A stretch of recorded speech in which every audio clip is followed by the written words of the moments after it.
excellent condition here.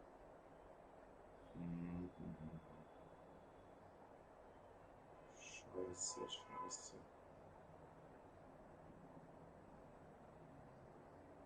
Yes, I'm live शायद से now. Yes, I hope सब लोग मुझे देख पा रहे. बोलो भाई, क्या बात है बड़ी? I presume सब लोग देख पा रहे.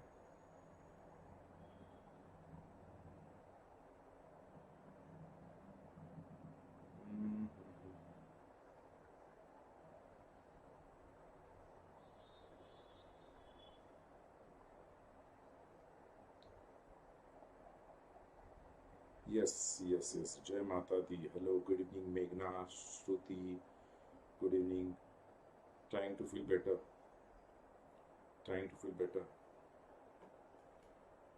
मेघना, तुम अभी की दिसंबर 21 की स्टूडेंट होगी, अगस्त 21 की स्टूडेंट हो? मेघना,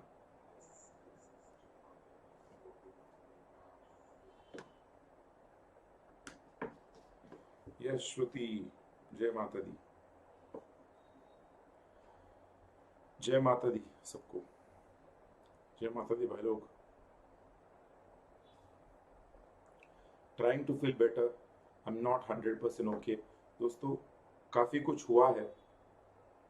तीनों उंगलियों में मेरी कांच घुस गई है, तो लिखने में बहुत दिक्कत थी. अभी मैंने बैंडेज निकाला है 1 घंटे पहले, बिकॉज वरना मैं पेन भी हाथ में नहीं ले पाता था. और yes, anyways, let us focus on our discussion. दोस्तों, सबसे पहले मुझे इस बात का जवाब दो, क्या आपने फर्स्ट 3 चैप्टर का कैप्सूल सीरीज देखा है? आरसीडी के फर्स्ट 3 चैप्टर्स का कैप्सूल सीरीज देखा है क्या? Waiting for your comments. First 3 chapter का कैप्सूल सीरीज देखा है? कैसे लगा है? आई होप आपने अच्छे से रिवाइज किया है. यस और नो? ओके, आई होप आप सबने अच्छे से रिवाइज किया है. फर्स्ट 3 चैप्टर्स को लेकर मेरे हिसाब से कोई परेशानी नहीं होनी चाहिए भी. फर्स्ट 3 चैप्टर्स जो है वो बहुत ही परफेक्ट हम लोगों ने उस कैप्सूल सीरीज में लास्ट कवर किए थे. आज हम 4th चैप्टर करेंगे. बहुत ही अहम और इम्पोर्टेंट चैप्टर है, बिकॉज का वेटेज पेपर में लगभग 12 से 15 मार्क है. और दोस्तों, ये चैप्टर नंबर 4 पर जब क्वेश्चंस आते हैं तो आपने इस चैप्टर को कैपिटलाइज करना बहुत जरूरी है. ध्यान रखना, बहुत जरूरी है. मैं अगेन कहूंगा, इस 4th चैप्टर को लेकर मैंने आपको जो सिनॉप्सिस, जो नोट्स, गूगल वाले स्टूडेंट्स, चैनल वाले स्टूडेंट्स, आपको इस लिंक के अंदर नोट्स मिलेंगे. नोट्स के फर्स्ट पेज पर मैंने इस चैप्टर के सिनॉप्सिस में क्या क्या पॉइंट्स कवर इस चैप्टर में होने चाहिए, जो अपने एग्जाम से 1 दिन पहले पढ़ने जरूरी है, वो बताया. और इसी सीक्वेंस में आज के सेशन में हम पढ़ेंगे. अगर सब लोग मेरे साथ है तो एक बार जय माता दी बोल दो, JMD, तो हम डिस्कशन स्टार्ट करते हैं क्विकली. सब लोग एक बार JMD बोल दो तो हम डिस्कशन स्टार्ट करते हैं. Yes, waiting for comments. जय माता दी बोल दो, हम डिस्कशन स्टार्ट करते हैं. Will start the discussion. एक बार जय माता दी बोल दो. जैसे आपका जय माता दी आ जाएगा, हम डिस्कशन स्टार्ट कर देंगे. ध्यान रखना, मैं लिख तो नहीं पाऊंगा, मैं सिर्फ स्टाइलस हाथ में ले रहा हूं. मैं कहीं पर हाईलाइट जरूर करूंगा.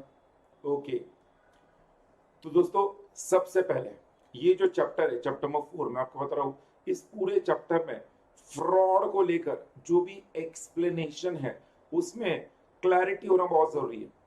Fraud as per Companies Act क्या कहता है, फ्रॉड एज पर सेबी रेगुलेशंस क्या समझाता है, fraud as per Indian penal Code, fraud as per Contract Act. Yes, fraud CrPC में डिफाइंड नहीं, हम आईपीसी को रेफर करते हैं, बट फ्रॉड अंडर सीआरपीसी जो मेंशन्ड है. देखो, मैंने इस चैप्टर को आपके इस कैप्सूल सीरीज में हम लोग हार्डली 10 से 11 पेजेस में इस पूरे चैप्टर को मैंने फिल्टर किया है, अलॉन्ग विद प्रॉपर पॉइंट्स जो आपको यहाँ पर नोट्स दिए. मैं चाहता हूं कि ये 11 पेजेस हम लोग अगले 1 से 1.5 घंटे में अच्छे से पढ़ ले, समझ ले, और उसके बाद अभी तक आए हुए सारे एग्जाम के क्वेश्चंस भी हम सॉल्व करें. सारे एग्जाम के क्वेश्चन जो इस चैप्टर पर पूछे गए वो भी हम देख ले. लास्ट टाइम फर्स्ट 3 चैप्टर के क्वेश्चंस मैंने आपको आपके टेलीग्राम चैनल जो अगस्त सीरीज का इंस्पायर का है उस पर सेंड किया था. आई होप आपने वो क्वेश्चन सॉल्व किए हैं। वो क्वेश्चंस नथिंग बट वो लास्ट 3 एग्जाम के क्वेश्चंस है जो फर्स्ट 3 चैप्टर्स के ऊपर बेस्ड थे। कोई क्वेश्चंस में डाउट होगा तो आप डेफिनेटली मुझे इस चैप्टर के जब डिस्कशन कंप्लीट होगा एट द एंड आप मुझे जरूर पूछ सकते हो। सबसे पहले मैं अगेन आपको कहूंगा, जैसे लास्ट टाइम कहा था, अभी का जो सेशन है, इस सेशन में मैं चाहता हूं कि आप एकदम फ्री माइंड से ये सेशन अटेंड करो। हाँ, मेरा तो चैप्टर ये हो गया है फ्रॉड का, मैं इतना डिटेल में क्यों पढ़ूं। Pre connection successful, connection successful. भाई इंटरनेट के जमाने में थोड़ा बहुत हमको एक दूसरे को समझ के लेना है, एक दूसरे को मतलब हमें नेट को समझ कर लेना है। यस, बफरिंग हो रहा है, बट यस ठीक है ना, बफरिंग हो रहा है, डजंट मैटर। इससे हम, मेरा सवाल खत्म नहीं होता है। मेरा सवाल सबको बहुत सिंपल है, जो मैंने आपको कहा है, कोई भी एक्ट, फ्रॉडुलेंट एक्ट बनने के लिए 2 बातें जरूरी है। Waiting for comments. 2 बातें जरूरी है, प्लीज बोलो। Varsha Bhaumik, Ladli Vinayak, Nishant Talreja, I hope it is visible now, Pavitra, मेघना, आयुषी, कृति, बोलो, ध्वनि, अमिता, पूजा टेलर, बोलो। मैं ये चैप्टर डिटेल में क्यों पढ़ूं, यहां से मैं ये चैप्टर डिटेल में क्यों पढ़ूं, means what, I did not understand. अगले 1 से 1.5 घंटे में ये चैप्टर हम डिटेल में यहां पर पढ़ने वाले हैं। कैप्सूल सीरीज है, ये मैराथन नहीं है, और यही इंटेंशन से हमने कैप्सूल सीरीज स्टार्ट किया प्रोफेशनल लेवल। यस, वर्षा ने कहा इंटेंशन और आयुषी ने कहा रॉन्ग इंटेंशन। मैंने 2 बातें बताई थी, आपने सिर्फ 1 बातें बोली। वर्षा ने भी एक ही बात बोली है एंड आयुषी ने भी एक ही बात बोली। I asked you 2 points. कोई भी एक्ट, फ्रॉडुलेंट एक्ट बनने के लिए, प्लीज समझना आप लोग, आप यही आपको समझना है, कोई भी एक्ट, फ्रॉडुलेंट एक्ट बनने के लिए 2 बातें जो जरूरी है, उसमें आपको याद रखना है। सर ने कहा था शॉर्टकट में आई, सर ने कहा था आई याद रखना है। आई 2 आई है, one is intention and another is injury. मैं अगेन कह रहा हूं, इंटेंशन और इंजूरी। डिसीट और डिसीविंग समवन मतलब टू डिसीव, डिसीट और डिसीविंग समवन मतलब हम कहते हैं इंटेंशन एंड सेकंड इंजुरी। तो सर ने कहा है कोई भी एक्ट, फ्रॉडुलेंट एक्ट बनने के लिए 2 बातें जरूरी है।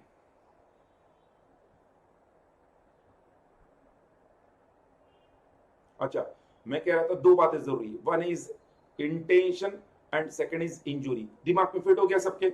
सर ने कहा कोई भी एक्ट, फ्रॉडुलेंट एक्ट बनेगा, देखो एक्सपर्टाइज नॉलेज है, भले आपने पढ़ा होगा नोट्स में काफी बार, बट ये अभी आपको फिनिशिंग टच है। सर ने कहा कोई भी एक्ट, फ्रॉडुलेंट एक्ट बनने के लिए 2 बातें जरूरी है, one is intention and second is injury. अच्छा, सर ने ये भी कहा कि फ्रॉड को क्राइम की तरह देखा गया था, कहीं पर भी इंडियन पिनल कोड में डिफाइंड नहीं है।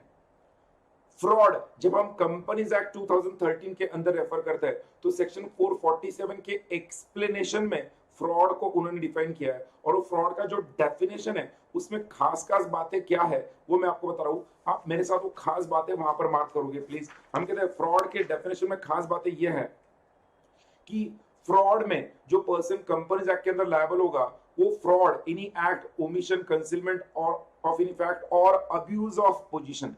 Even a abuse of position is considered as fraud. What is abuse of position? Misuse of position.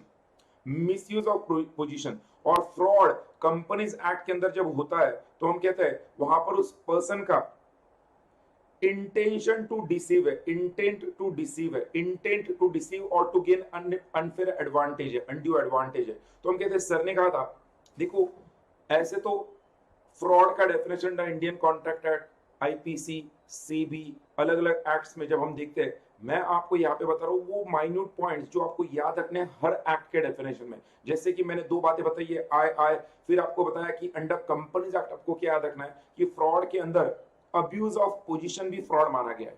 उसके अलावा डेफिनेटली कोई act, omission, concealment of fact है वो तो फ्रॉड है, बट अब्यूज ऑफ पोजीशन भी फ्रॉड है।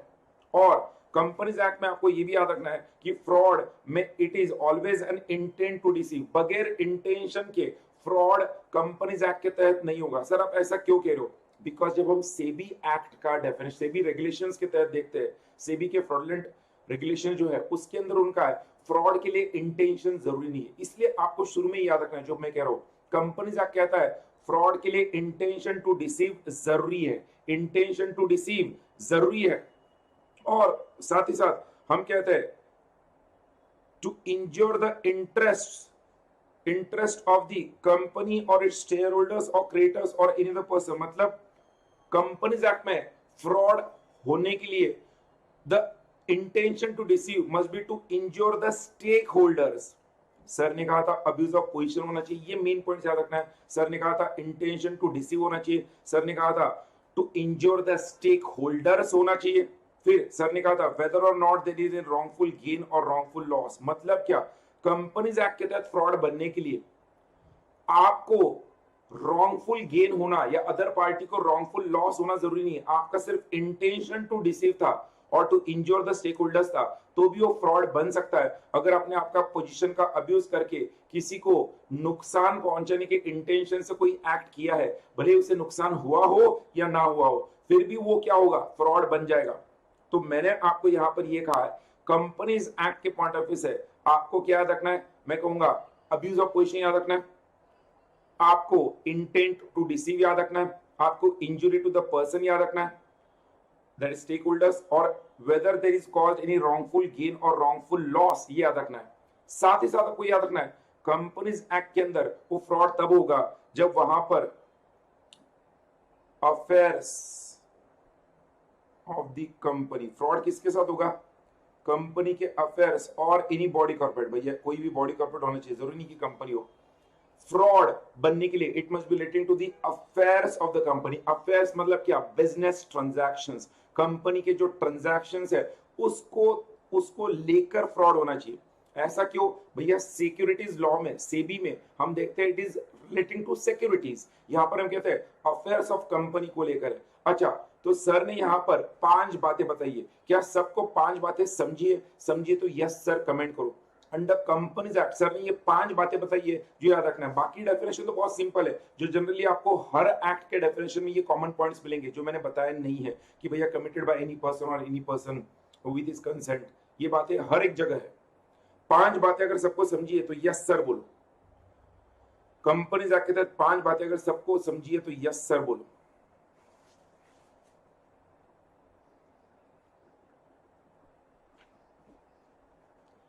सर ने कहा 5 बातों में पहला हम कहते हैं अब्यूज ऑफ पोजीशन होना चाहिए, अब्यूज ऑफ पोजीशन के साथ साथ इंटेंशन टू डिसीव होना चाहिए, इंज्योर द स्टेक होल्डर्स होना चाहिए, रॉन्गफुल गेन और रॉन्गफुल लॉस होना चाहिए, and affairs of the company को लेकर होना चाहिए।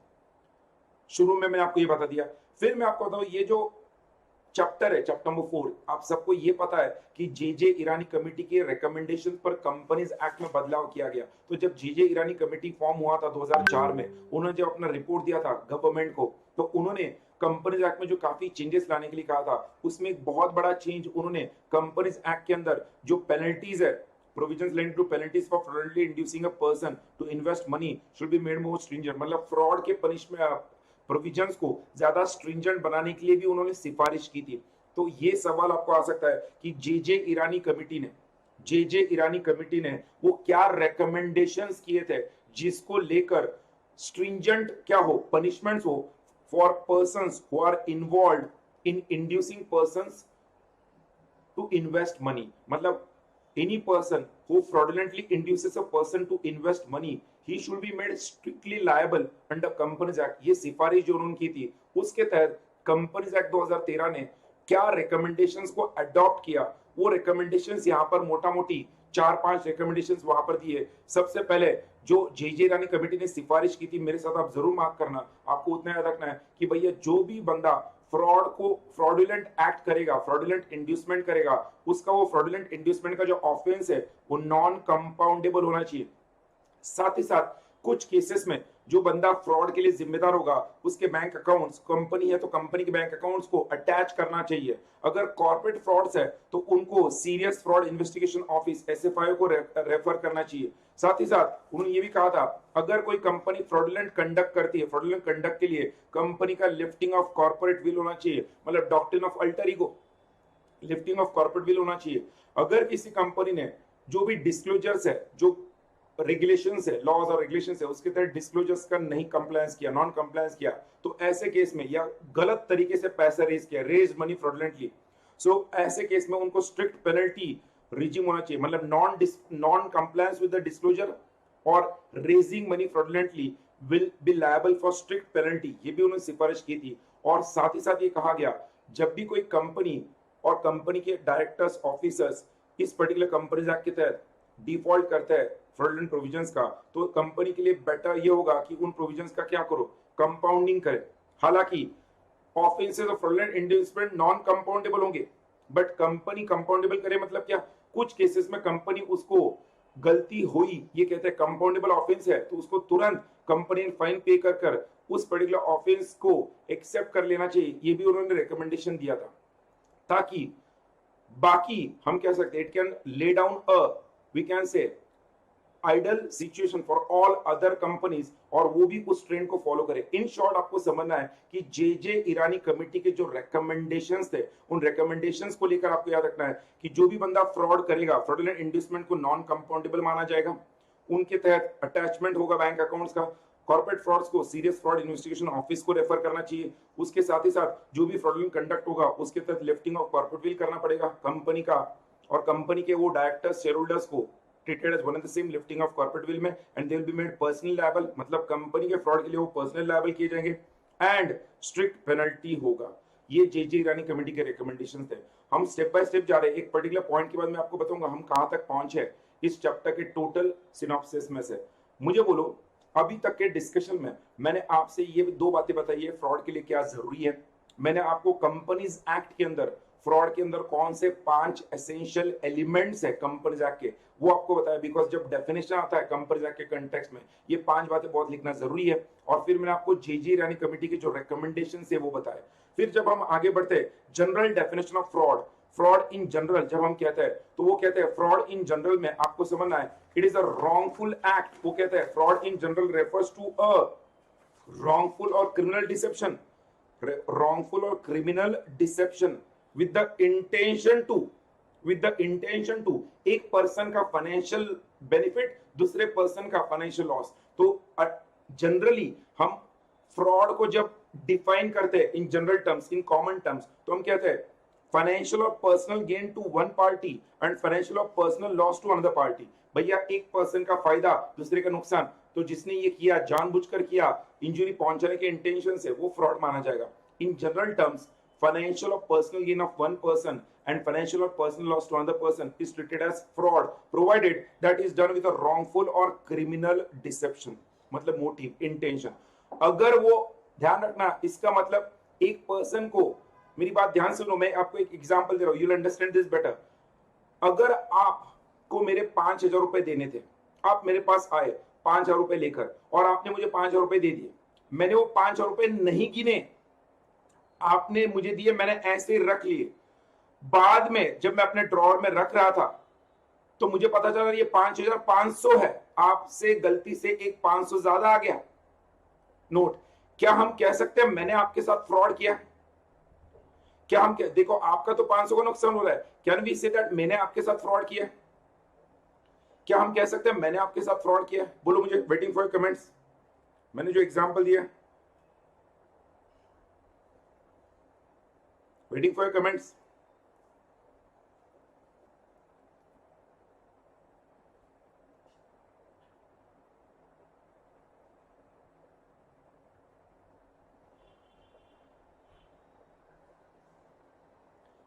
The answer is no, correct, the answer is no।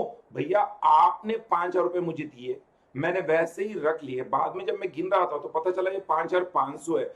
आपका फाइनेंशियल लॉस है, मेरा फाइनेंशियल गेन है, बट यहां पर मेरा कोई रॉन्गफुल और क्रिमिनल डिसेप्शन नहीं था। तो जनरल टर्म्स में फ्रॉड बनने के लिए सिर्फ फाइनेंशियल गेन और फाइनेंशियल लॉस नहीं देखा जाता है, साथ ही साथ ये भी देखा जाता है कि वो एक्ट जो हुआ है वो रॉन्गफुल और क्रिमिनल डिसेप्शन के साथ हुआ था। यस, रॉन्गफुल और क्रिमिनल डिसेप्शन नहीं था। एक और चीज, you will be surprised to know, Anil Ambani, Naresh Goyal, Vijay Mallya, ये वो लोग हैं, नीरव मोदी, मेहुल चौकसी, मेरी बात ध्यान सुनना, विजय मल्ल्या, नीरव मोदी, मेहुल चौकसी, यस और नो, अनिल अंबानी, ये लोग जहां तक अपने कंपनी के अंदर, कंपनी के बिजनेस को, मेरी बात ध्यान सुनो, कंपनी के बिजनेस को संभालने में नाकामयाब हुए, इसलिए इनके कंपनीज की हालत हो गई। नीरव मोदी, मेहुल चौकसी, विजय मल्ल्या, अनिल अंबानी, ये लोग अपने कंपनी के बिजनेस को संभाल नहीं पाए। They could not manage the affairs of the company properly, they were incompetent, they showed some negligence in managing the companies affairs, जिससे कंपनी के असेट्स का वेस्टेज हुआ है। द लॉस इज, अगर इनकॉम्पिटेंस है, नेग्लिजेंस है in managing business or even reckless waste of firm's assets by speculating on, तो ऐसे केस में does not constitute a fraud। वो कहता है incompetence or negligence in managing or even a reckless waste of firm's asset does not constitute an act of fraud। मतलब अगर किसी company के एमडी सीईओ ने कंपनी के असेट्स को गलत तरीके से इन्वेस्ट कर दिया, उसको गलत तरीके से गैम्बल कर दिया, उसका इंटेंशन कंपनी को फायदा पहुंचाना था, उसने कंपनी के पैसों को इन्वेस्ट इस तरह से किया रिस्की बिजनेस में कि कंपनी को ज्यादा मुनाफा होगा। सब लोग है ना भाई मेरे साथ? तो उसने इस इंटेंशन से किया। बीच में बफर हो रहा है शायद, आई होप सब लोग देख पा रहे हैं, मुझे दिख रहा है ना भाई सबको? नहीं, बफर हो रहा है।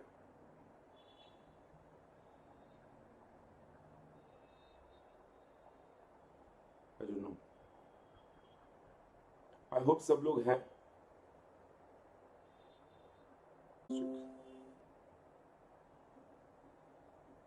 तो अभी कोई प्रॉब्लम नहीं होना चाहिए।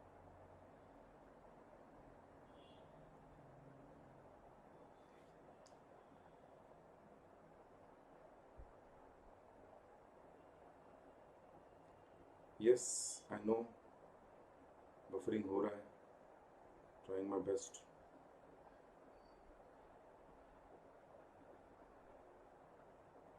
यस यस,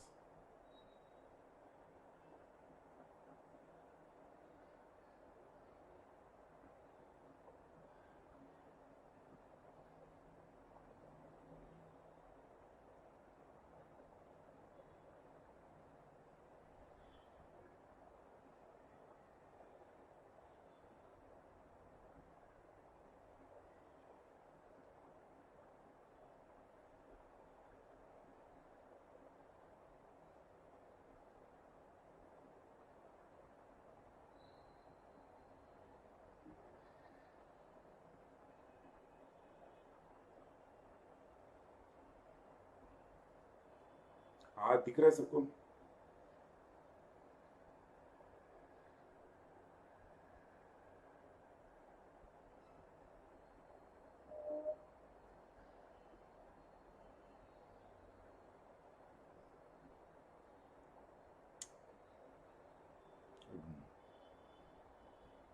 मेरे यहाँ पे तो दिख रहा है, बट आई डोंट नो यहाँ पर क्यों नहीं दिख रहा मेरे को।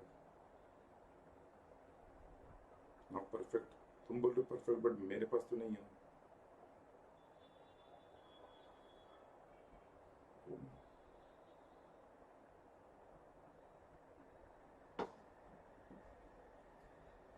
ओके, दिख रहा है शायद से। Let me cross check. Yes, एक बार सब लोग मेरे साथ आ गए तो अभी मैं डिस्कशन स्टार्ट करता हूँ। मेरे पे आप पे तो दिख रहा है, मेरे यहाँ पे दिख रहा है। ओके, तो दोस्तों मैं आपको कह रहा था, अगर कोई कंपनी का, जैसे कि अनिल अंबानी है, अनिल अंबानी के इनकॉम्पिटेंस की वजह से, निग्लिजेंस की वजह से अनिल अंबानी ग्रुप कंपनीज का कहीं पर गलत रिस्की बिजनेस में इन्वेस्टमेंट हो गया और कंपनी को नुकसान हुआ है, द लॉस इज, उसके लिए वो पर्सन फ्रॉड के लिए जिम्मेदार नहीं है। The loss is incompetence, negligence in managing business or even a reckless waste of firm's assets, for example bye speculating on stock market. जरूरी नहीं कि हर बार वही होगा, एग्जाम्पल दिया तो it will not make the person liable for fraud, does not constitute an act of fraud. Please समझना, does not constitute act of fraud, but वहां पे लिखना but attracts legal liabilities. I hope मेरी handwriting सबको लिख पढ़ते आ रही है। I am trying my best to write with a different way, because जो हाथों को लगा है I'm not able to write it properly।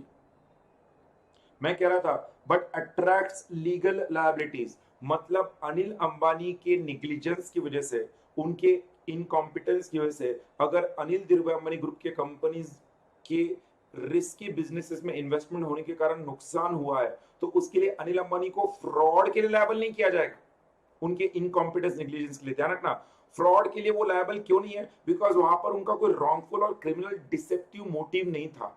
वहां पर भले ही फाइनेंशियल लॉस हुआ है कंपनी को, but there was no wrongful और criminal deceptive motive. I hope you understand. समझा सबको? तो एक थम्स अप कर दो प्लीज, ये बात बहुत बहुत जरूरी थी। समझा तो एक थम्स अप कर दो, ताकि ये भी पता चलेगा सब लोग मेरे साथ अकस्टम्ड है, ट्यून्ड है, आ चुके हैं बराबर मेरे साथ। मुझे पता चलेगा कितने लेट मेरा मैसेज आप तक पहुंच रहा है। सबको समझ रहा है तो थम्स अप कर दो।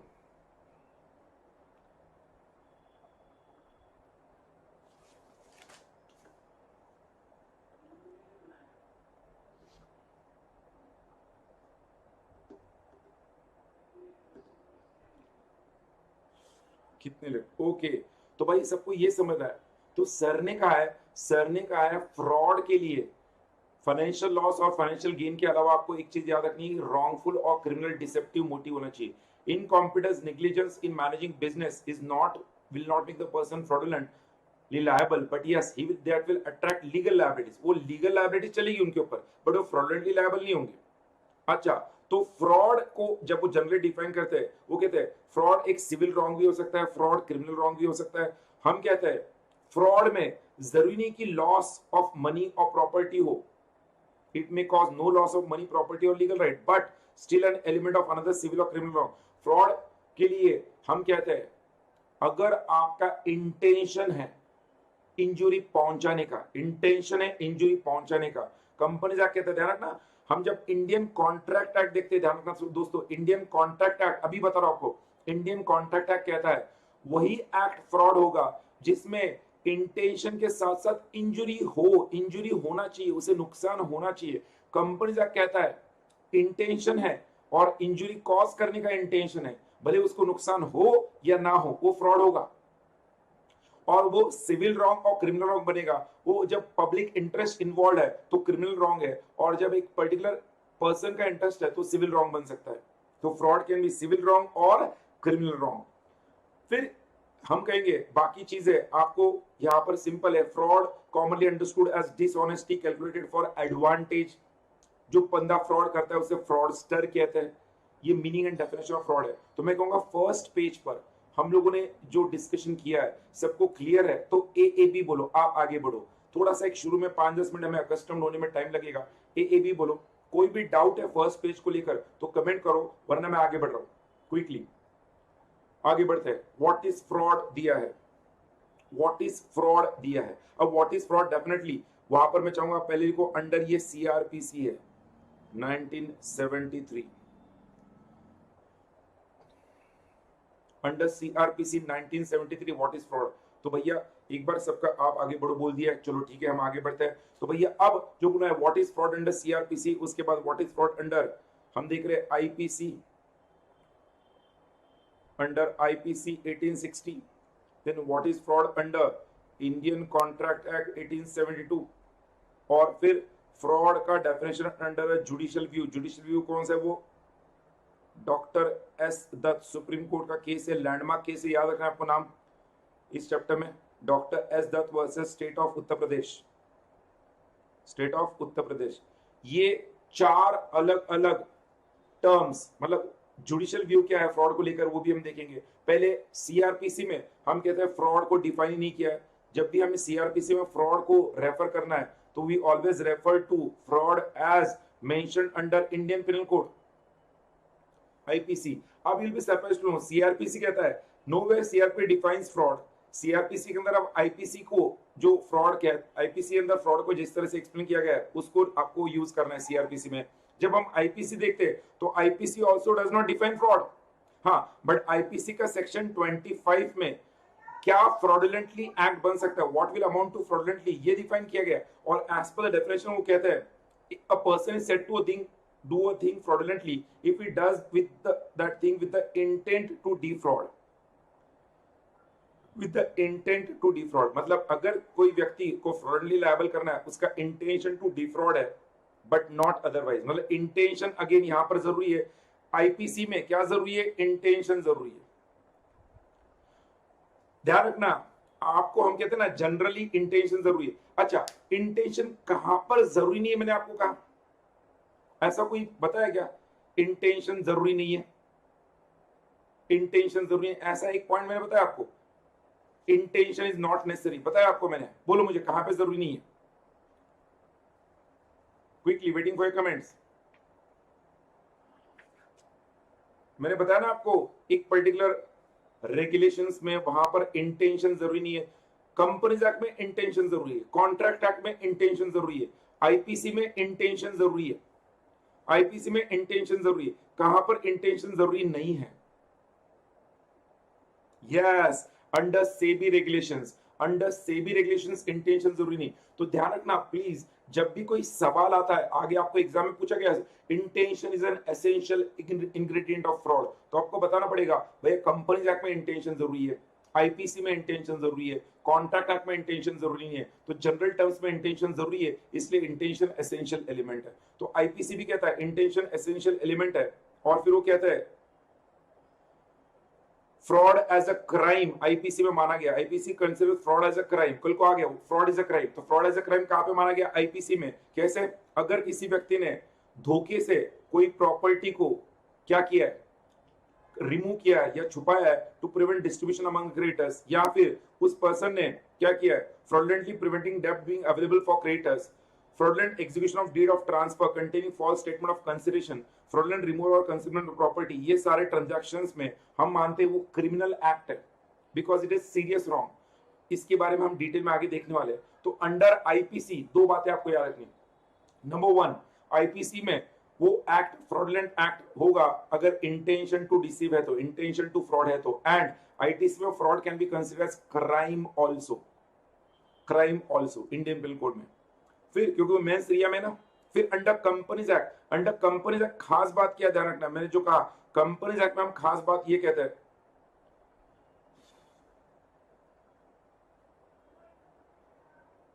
फ्रॉड, ध्यान रखना, हम जब under contract act, sorry, under companies act में हमने देखा था वो पर्सन या उसके पर्सन के कंसेंट से कोई एक्ट करेगा तो फ्रॉड होगा।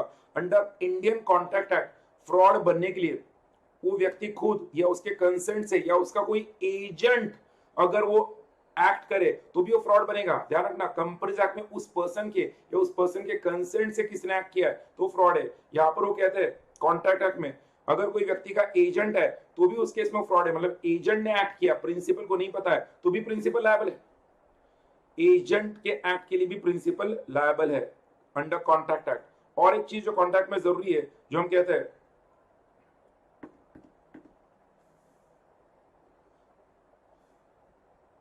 वहां पर आप लिख सकना इंजुरी मस्ट बी कॉज्ड।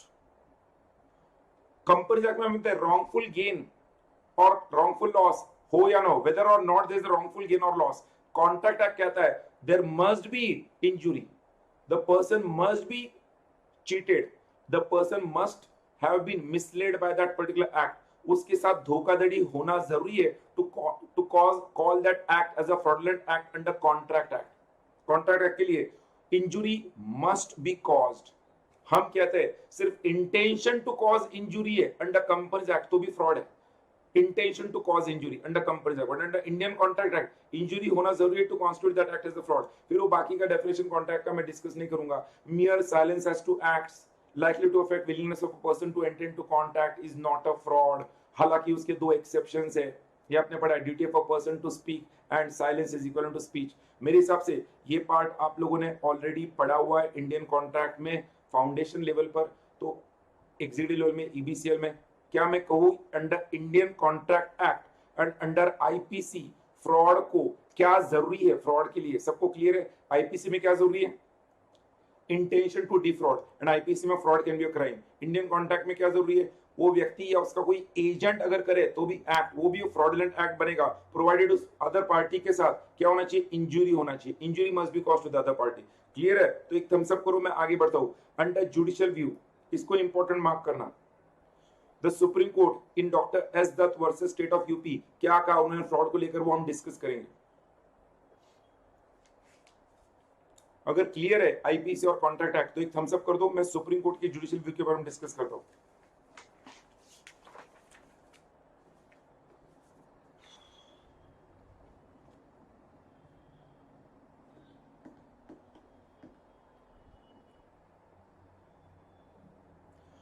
तो हम सुप्रीम कोर्ट के जुडिशियल व्यू को जब डिस्कस करते हैं, वो कहते हैं वहां पर under Indian law penal offence of fraud demands for successful prosecution the twin elements of intent to defraud the offender is intention to deceive another and intent to cause by the deception injury to some person. यार I am surprised, ऐसा क्यों हो रहा है? I don't no.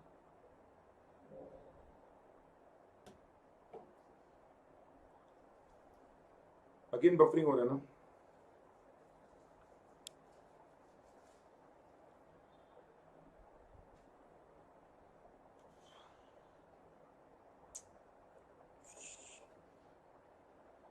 एक काम करता हूं, मैं ये लेक्चर रिकॉर्ड कर लेता हूं और ग्रुप पर डाल देता हूं। जो लोग देख पा रहे अच्छी बात है, जो लोग नहीं देख पा रहे वो बाद में, क्योंकि मेरे लैपटॉप में बफर नहीं होता है, ये नेट में बफर हो रहा है। तो जो लोग बाद में इसको रिकॉर्ड लेक्चर को अच्छे से प्ले करो, कोई डाउट है तो मुझे व्हाट्सएप कर देना, ठीक है?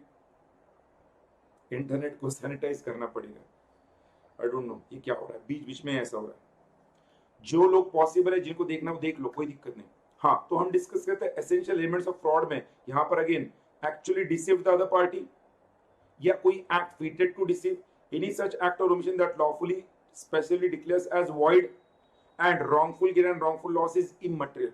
तो भैया ये एसेंशियल एलिमेंट्स है यहां पर जो दिए है फ्रॉड को लेकर, ये कॉमन एसेंशियल एलिमेंट्स है। अगर कल को एग्जाम में सवाल आ गया, ध्यान से सुनो, सवाल आ गया what is fraud, explain the essential elements of fraud, you cannot define fraud under any one act, you have to say पहले वो जनरल टर्म जो हमने डिस्कस किया है फ्रॉड का, आपको पहले वो बताना है जनरल टर्म ऑफ फ्रॉड जो यहाँ पे डिस्कस किया, meaning and definition of fraud in brief. General term बताना है फ्रॉड के लिए, wrongful and criminal deception, financial gain, financial loss, और फिर उसमें बताना है इनकॉम्पिटेंस, नेग्लिजेंस, मैनेजिंग और reckless waste of firms asset will not constitute fraud.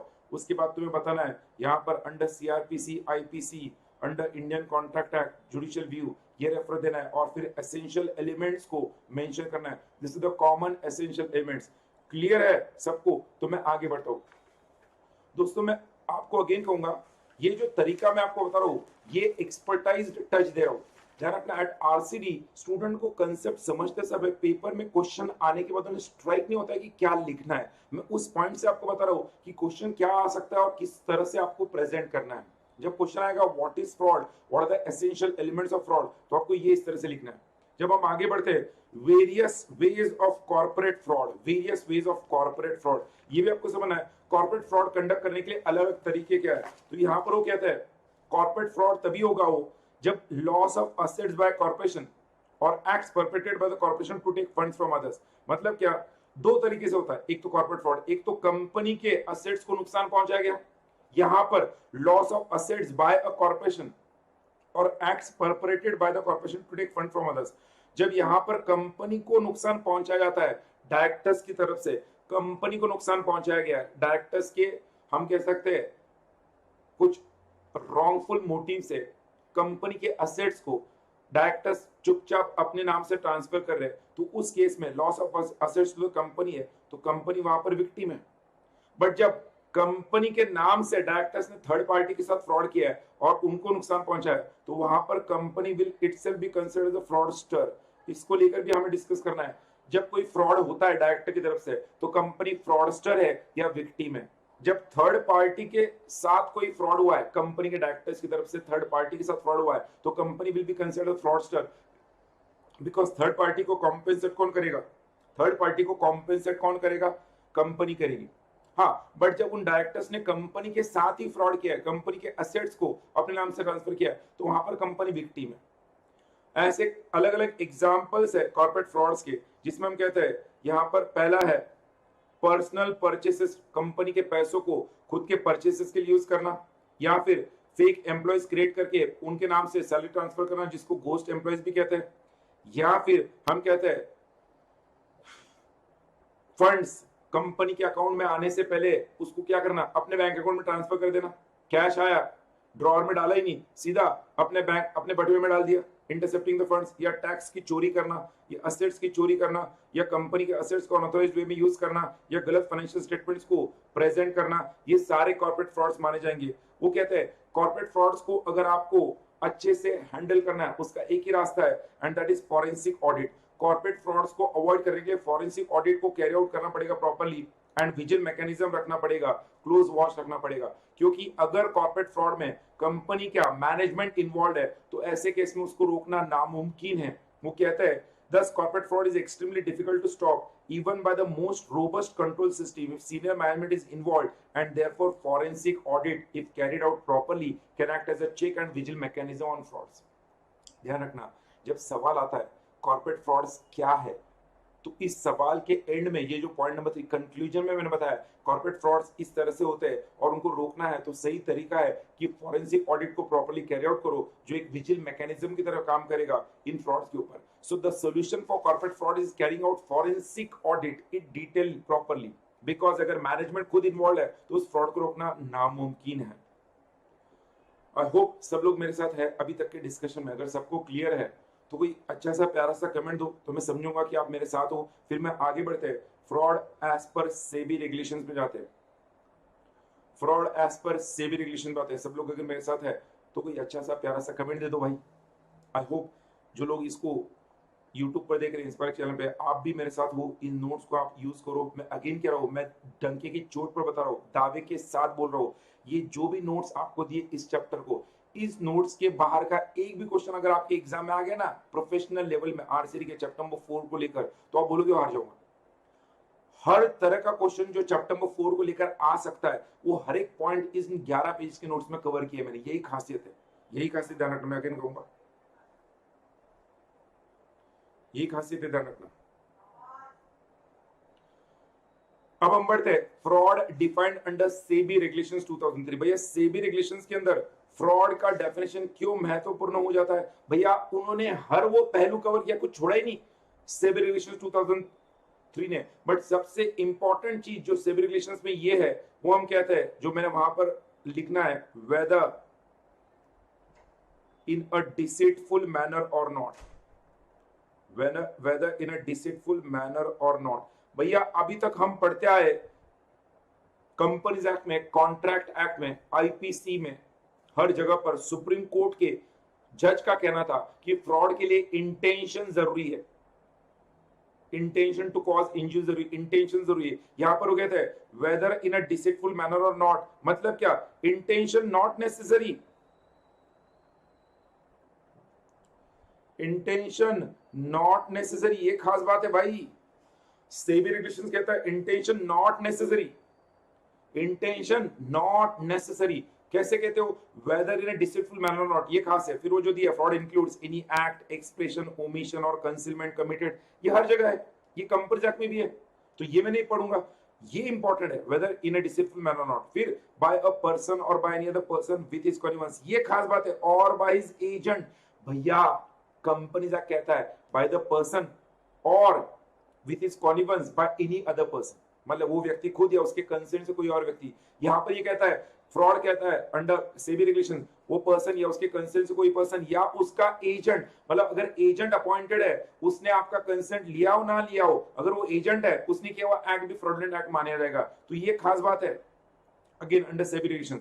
While dealing in securities, तो सिक्योरिटीज खास बात है। तो जैसे कंपनीज एक्ट में मैंने 5 बातें बताई थी, वैसे ही सेबी रेगुलेशंस में आपको याद रखना ये खास बात है, whether in a deceitful manner और नॉट, ये खास बात है, वह एजेंट, दिन ये खास बात है, सिक्योरिटीज, और आगे एंड में खास बात क्या है? वेदर, वहां पे लिखना सब लोग मेरे साथ, वहां पर whether or not there is any wrongful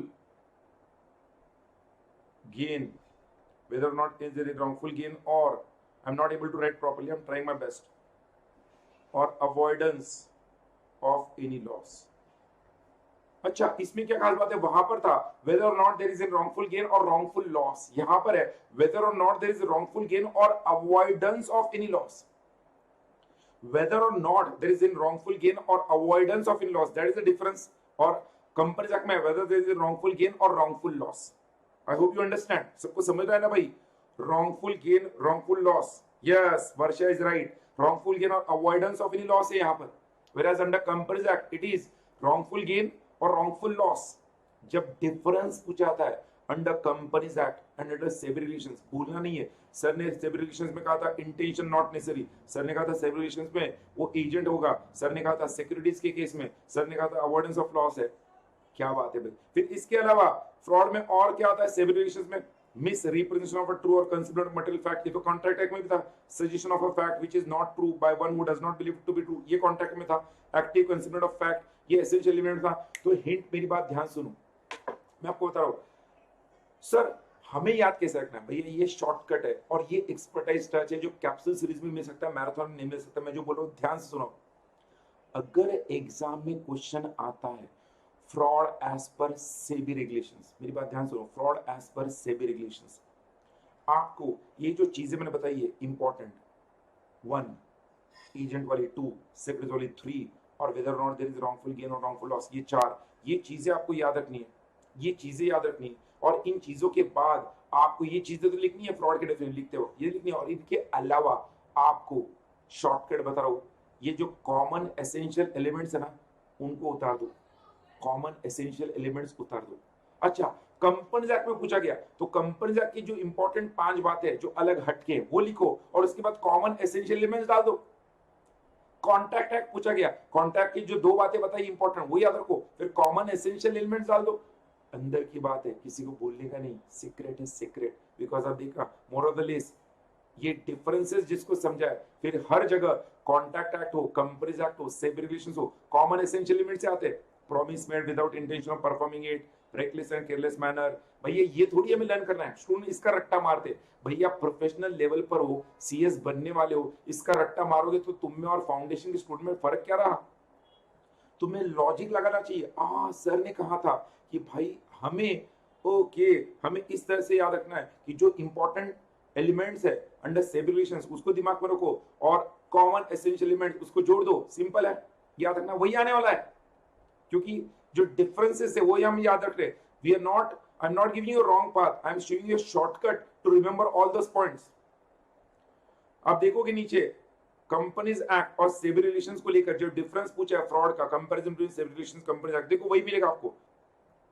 weather there is a deceitful manner और not, any act intended to deceive, यहाँ पे इंटेंशन होना चाहिए, यहाँ पे does not include abuse of position, यहाँ पे अब्यूज ऑफ पोजीशन होना चाहिए, ये डीलिंग इन सिक्योरिटीज है, यहाँ पे अफेयर्स है, यहाँ पे एजेंट का किया हुआ फ्रॉड भी फ्रॉड है, ऐसा कोई प्रोविजन नहीं है। फिर यहाँ पे रॉन्गफुल गेन और अवॉइडेंस ऑफ लॉस है, यहाँ पर करेक्शन करना कंपनी एक्ट में रॉन्गफुल गेन और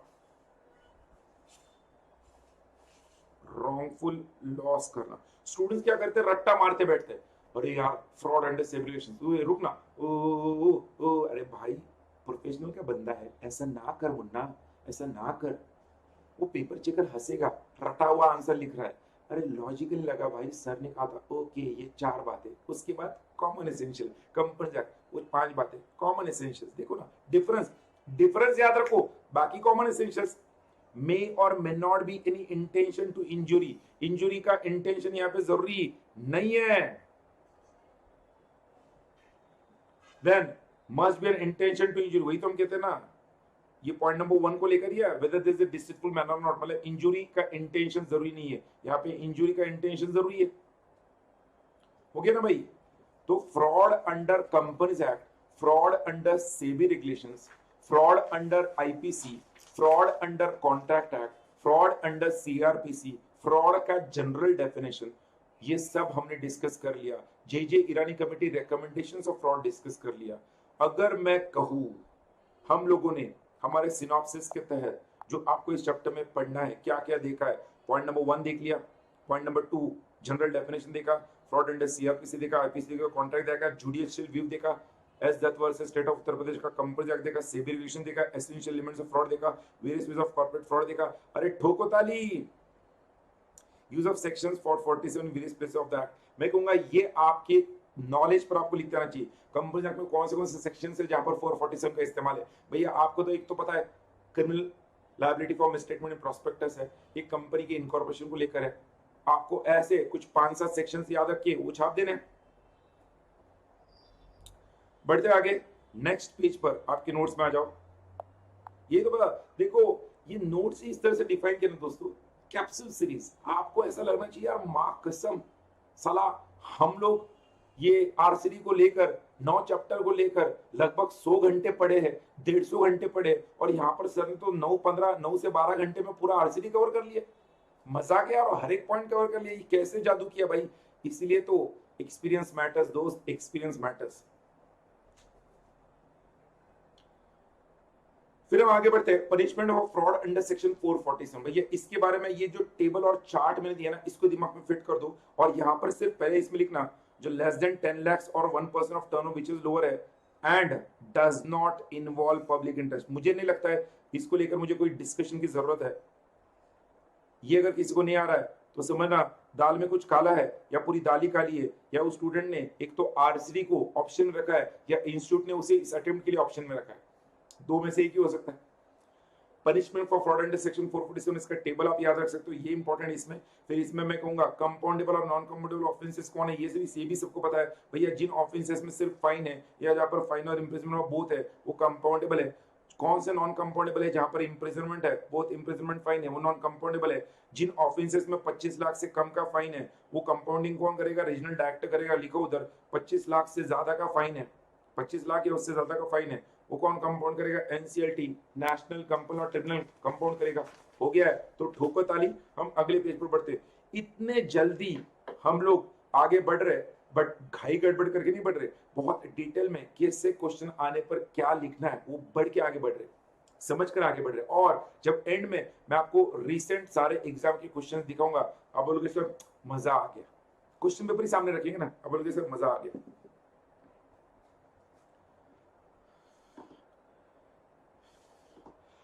जब मैं आगे बढ़ूंगा, आगे बढ़ने के लिए आप लोगों का कोई कमेंट आना चाहिए। कमेंट आता है मैं आगे बढ़ूंगा, आगे बढ़ूंगा, आप बोलोगे सर मां कसम। कॉमन एलिमेंट्स, दिनेश जी आपने कुछ कहा है मुझे समझा नहीं। कॉमन एलिमेंट्स ध्यान रखना, कॉमन एलिमेंट्स लिखते हो थोड़ा सा आपको सेंसेस इंटैक्ट रखना है। कॉमन एलिमेंट्स में वो अनकॉमन पॉइंट्स जो आपने सेबी रेगुलेशंस को लेकर याद रखने हैं, कंपनी को लेकर याद रखने हैं। कॉमन एलिमेंट्स में उसके कॉन्फ्लिक्ट में पॉइंट्स आना चाहिए, वो ध्यान रखो, कंफ्यूजन नहीं होना चाहिए।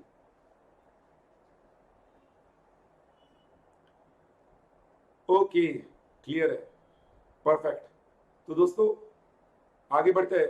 अब ये जो आगे दिया intention to commit a fraud, intention to commit a fraud, भैया इसको लेकर सर ने ऑलरेडी सुप्रीम कोर्ट का केस दिया, वही यहां पर अगले ने केस दिया है। According to fact intention is one of the essential ingredients of a commit fraud. Sir ने ये भी बताया था कि भैया सेबी रेगुलेशंस में इंटेंशन जरूरी नहीं। थोड़ा सा और डिटेल में यहां पर देखेंगे हम। Doctor Vimla versus Delhi administration के केस में सुप्रीम कोर्ट ने एक और दो बातें कही थी फ्रॉड बनने के लिए। नंबर 1 वही डिसीट और injury to the person deceived. Supreme court का कहना था डिसीट और इंजुरी मतलब इंटेंशन टू डिसीव, और मतलब एक तो उस पर्सन के साथ चीटिंग होनी चाहिए या इंजुरी होनी चाहिए to person, injury to the person deceived, और इंटेंशन टू डिसीव। तो अगेन सुप्रीम कोर्ट का कहना था आई। तो सुप्रीम कोर्ट के दो केसेस हुए, एक Yash Dutt versus state of Uttar Pradesh और एक doctor Vimla versus Delhi administration. Supreme court ने यह भी कहा था state of Mysore versus Padmanabhacharya के केस में कि भैया इंटेंशन, अगर किसी पर्टिकुलर मैटर में इंटेंशन था कि नहीं, अगर ये नहीं समझ रहा है उस पर से, तो कोर्ट ये मान सकता है कि इंटेंशन कैन बी अज्यूम्ड। ध्यान रखना, इंटेंशन कैन बी अज्यूम्ड मतलब अगर आपके किसी एक्ट से अदर पर्सन को इंजरी हुई है तो ऐसे केस में आपका इंटेंशन था कि नहीं था, ये सुप्रीम कोर्ट उस केस में अज्यूम कर सकता है इंटेंशन था, और आपको सजा सुना सकता है फ्रॉड के लिए। आप ये नहीं कह सकते माय लॉर्ड मेरा इंटेंशन नहीं था। अगर आप साबित नहीं कर पाए कि आपका इंटेंशन नहीं था तो ऐसे केस में सुप्रीम कोर्ट इंटेंशन को अज्यूम कर लेगा। ये सुप्रीम कोर्ट ने स्टेट ऑफ मैसूर वर्सेस मध्य पद्मनाभाचार्य के केस में कहा, held that intention can be assumed. An unintentional and mere accidental omission or commission generally will not stand the test of legal scrutiny establishing a fraud. ये तो हमें पता है, unintentional है या mere accidental omission है वो fraud नहीं होगा। Honorable Securities Appellate in Ketan Parekh case observe that some of the factors which go to show the intention of parties. भाई कैसे पता चलेगा intention क्या है? तो intention के लिए nature of transaction, कल को सवाल आ गया intention के लिए क्या क्या जरूरी है, तो nature of transactions कितने कैरी आउट किए, frequency of those particular transactions, value of the transactions, whether the transactions involve circular trading. Circular trading मतलब price manipulation, सेबी को लेकर है ना, सर्कुलर ट्रेडिंग मतलब ये प्राइस मैनिपुलेशन होता है, शेयर्स को डंप करने के लिए होता है। जो लोग स्टॉक मार्केट में ट्रेडिंग करते हैं उन्हें पता होगा सर्कुलर ट्रेडिंग क्या होता है। केतन पारेख के केस में सेबी ने कहा था, सेक्रेटरी ऑफ ट्रेजरी ने, कि nature of transactions executed, frequency of the transactions, value of transactions, whether that involve circular trading, whether there is any beneficial ownership के अंदर चेंज है क्या, मतलब कर रहा कोई और है और बेनिफिट किसी और को हो रहा है, या conditions prevailing in the market. ये सारे एलिमेंट्स देखे जाएंगे to determine whether there was a intention or not. तो इंटेंशन है कि नहीं, उसके लिए ये उन्होंने कुछ फैक्टर्स दिए वहां पर। This are not exhaustive, this are illustrative factors for intention. रखना, this are illustrative factors, this are illustrative factors. अच्छा, फिर सर यहाँ पे लिखा exception, SEBI regulations, intention not important. Correct भाई, वही तो हम कह रहे हैं भैया। इन सारे चीजों में जब एग्जाम में सवाल आता है intention to commit a fraud, आपको इंटेंशन का पॉइंट लिखने के बाद आप डेफिनेटली इस आंसर में वो भी ऐड कर सकते हो। भूलो मत, अंडर आईपीसी इंटेंशन जरूरी है, अंडर कंपनीज एक्ट इंटेंशन जरूरी है, अंडर कॉन्ट्रैक्ट एक्ट इंटेंशन के साथ साथ इंजरी भी जरूरी है, but under SEBI regulations intention जरूरी नहीं, वो एक एक्सेप्शन है। तो क्योंकि ज्यादातर लॉज में इंटेंशन एसेंशियल है, हम कहते हैं yes intention is an essential element और इंग्रेडिएंट ऑफ फ्रॉड। ऐसा आप कंक्लूजन दे सकते हो, ऐसा आप कंक्लूजन दे सकते हो। आई होप सब लोग है मेरे साथ। Intention to commit a fraud को लेकर जब सवाल आएगा, भैया आंसर क्या होना चाहिए, यहां तक आपके नोट्स में दिया, अभी इससे ज्यादा क्या बच्चे की जान लोगे। भैया क्या आना चाहिए, कौन सा केस आना चाहिए, क्या रेफरेंस आना चाहिए, जाके मॉड्यूल रेफर करो, पूरा क्रक्स उतार दिया यहां पर। फिर जब हम आगे बढ़ते हैं, duty of auditors of the company और कंपनी सेक्रेटरी और कॉस्ट अकाउंटेंट फ्रॉड रिपोर्टिंग। भैया ये क्वेश्चन में एक्सपेक्ट करो PFQ मार्क करना, प्रोबेबल फ्यूचर क्वेश्चन आपके एग्जाम में। क्यों? बिकॉज इस पर्टिकुलर सेक्शन में अमेंडमेंट है, सेक्शन 143 सब क्लॉज 12 में अमेंडमेंट है, अपडेशन है। तो मैं इस पर क्वेश्चन एक्सपेक्ट करो। लॉलीपॉप क्वेश्चन 3-4 मार्क के लिए, स्टूडेंट्स क्लीन बोर्ड बहुत हार्ड को प्रिपेयर करके जा रहा है, बहुत सिंपल आ गया। बोलो, duties of auditors of the company और company cost accountant for fraud reporting. तो हम कहते हैं भैया लेस देन, तो देखना लेस देन 1 करोड़ का अगर फ्रॉड है तो उसका आपको पता है ऑडिट कमेटी या बोर्ड ऑफ डायरेक्टर्स को आपको रिपोर्ट करना है, in case where companies audit committee is not mandatory. और अगर 1 करोड़ या उसके ऊपर का फ्रॉड है तो उस केस में आपको report the fraud to the central government, report the fraud to the central government. ये आपको सबको पता है, यस। बट ये जो पॉइंट है section 143 sub clause 12, auditor shall be punished with a fine. Listed company तो 5 लाख का होगा for not performing his duties. Unlisted company, any other company तो 1 लाख का है पनिशमेंट। होता क्या है जनरली, जहां पर जिस पर्टिकुलर सेक्शन में अमेंडमेंट आता है, छोटा सा भी क्यों ना हो, उस पर्टिकुलर सेक्शन पे क्वेश्चन पूछने की प्रोबेबिलिटी ज्यादा हो जाती है। Just to check, cross check कि स्टूडेंट अपडेटेड है क्या, स्टूडेंट अपडेटेड है क्या। मैं बता रहा हूं क्वेश्चन एग्जाम में पूछा जा सकता है, मैं अगेन बता रहा हूं, don't take it lightly. Sir इतना सिंपल आएगा डेफिनेटली। अब 143 सब क्लॉज 12 हम बहुत डिटेल में पढ़े हुए, 143 सब क्लॉज 12 इसमें आपको ये पता होना चाहिए भाई 1 करोड़ उसके ऊपर है तो जिस दिन पता चले उसके 15 दिनों में जानकारी देनी है वगैरह वगैरह सब दिया ना, वो आपको पता आना चाहिए। बढ़ते अंदर दोस्तों, we are coming to the page number 8, fraud under IPC. अच्छा, तो हमने फ्रॉड अंडर सेबी रेगुलेशन देखा, फ्रॉड अंडर कंपनीज एक्ट देखा, फ्रॉड अंडर इंडियन कॉन्ट्रैक्ट देखा, फिर फ्रॉड अंडर आईपीसी देख लेते हैं। फ्रॉड अंडर आईपीसी में जो दिया उन्होंने, क्रिमिनल ब्रीच ऑफ ट्रस्ट के अंदर फ्रॉड कब होगा, तो उसके लिए उन्होंने कहा 4 एसेंशियल एलिमेंट्स है। सबसे पहले criminal breach of trust under IPC होने के लिए सबसे पहले क्या जरूरी है, इंडियन कोड में मेंस रिया जरूरी है। मेंस रिया के अलावा फॉलोइंग एसेंशियल एलिमेंट जरूरी है। जिस पर्सन पर क्रिमिनल ब्रीच ऑफ ट्रस्ट का इल्जाम लगा है उस व्यक्ति का आपके साथ फिड्यूशियल रिलेशनशिप होना चाहिए, प्रोसिक्यूटर के प्लेंटिफ के साथ फिड्यूशियल रिलेशनशिप होना चाहिए। और उसके उस रिलेशनशिप में जो अक्यूज पर्सन है उसने उस अदर पर्सन के प्रॉपर्टी पर कंट्रोल एक्सरसाइज करना चाहिए। प्रॉपर्टी कोई भी हो सकती है, मूवेबल या इमूवेबल प्रॉपर्टी के ऊपर कंट्रोल आना चाहिए अक्यूज का, और अक्यूज ने उस प्रॉपर्टी को डिसऑनेस्टली अपने खुद के यूज के लिए या अनऑथराइज्ड यूज के लिए क्या करना चाहिए, कन्वर्ट करना चाहिए, और उसको डिसऑनेस्टली उसे पुट करना चाहिए प्रॉपर्टी फॉर ओन यूज और अनऑथराइज्ड यूज। ये चारों एसेंशियल एलिमेंट्स अगर फुलफिल होते हैं तो ही उस केस में क्रिमिनल ब्रीच ऑफ ट्रस्ट के लिए वो पर्सन लायबल होगा। अच्छा, सर ने कहा था फिड्यूशियल रिलेशनशिप होना चाहिए। accused must have control over the property. Property can be any movable, immovable, and the accused must have dishonestly put the property for his own use or unauthorized use. ये चारों essential elements fulfill होते हैं तो criminal breach of trust के लिए वो person liable होगा और उसको सजा 3 साल। ये इंपॉर्टेंट यहाँ पर क्या है, इंपॉर्टेंट है इम्प्रिजनमेंट। इसमें इम्प्रिजनमेंट पर सवाल आता है, उसे 3 साल तक की जेल होगी या फाइन होगा या दोनों होगा। अगर वो क्रिमिनल ब्रीच ऑफ ट्रस्ट कोई कैरियर ने किया है, ट्रांसपोर्टर ने किया है, या क्रिमिनल ब्रीच ऑफ ट्रस्ट कोई क्लर्क ने किया है या सर्वेंट ने किया है, तो उस केस में पनिशमेंट और imprisonment up to 7 years and fine होगा। अगर कोई क्लर्क और सर्वेंट है तो इम्प्रिजनमेंट अप टू 7 years है, फाइन है।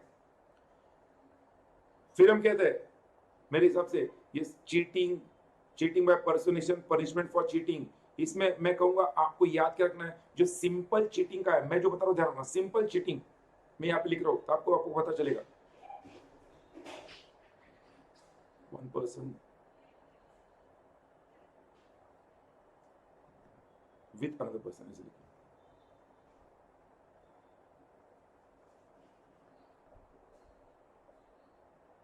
विथ अनदर पर्सन, मतलब हम कहते हैं पर्सन टू पर्सन, एक व्यक्ति से दूसरे व्यक्ति। आप टीवी खरीदने गए और उस शॉपकीपर ने आपको दिखाया एक टीवी और दिया दूसरा टीवी, तो वो कौन से केस में लायबल होगा, सिंपल चीटिंग के केस में, person to person, 1 person with another person. वापस ये बफर होने लगा शायद,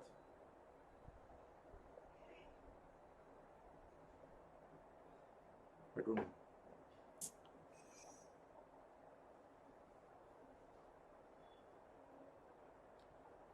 आ रहा है ना शायद से।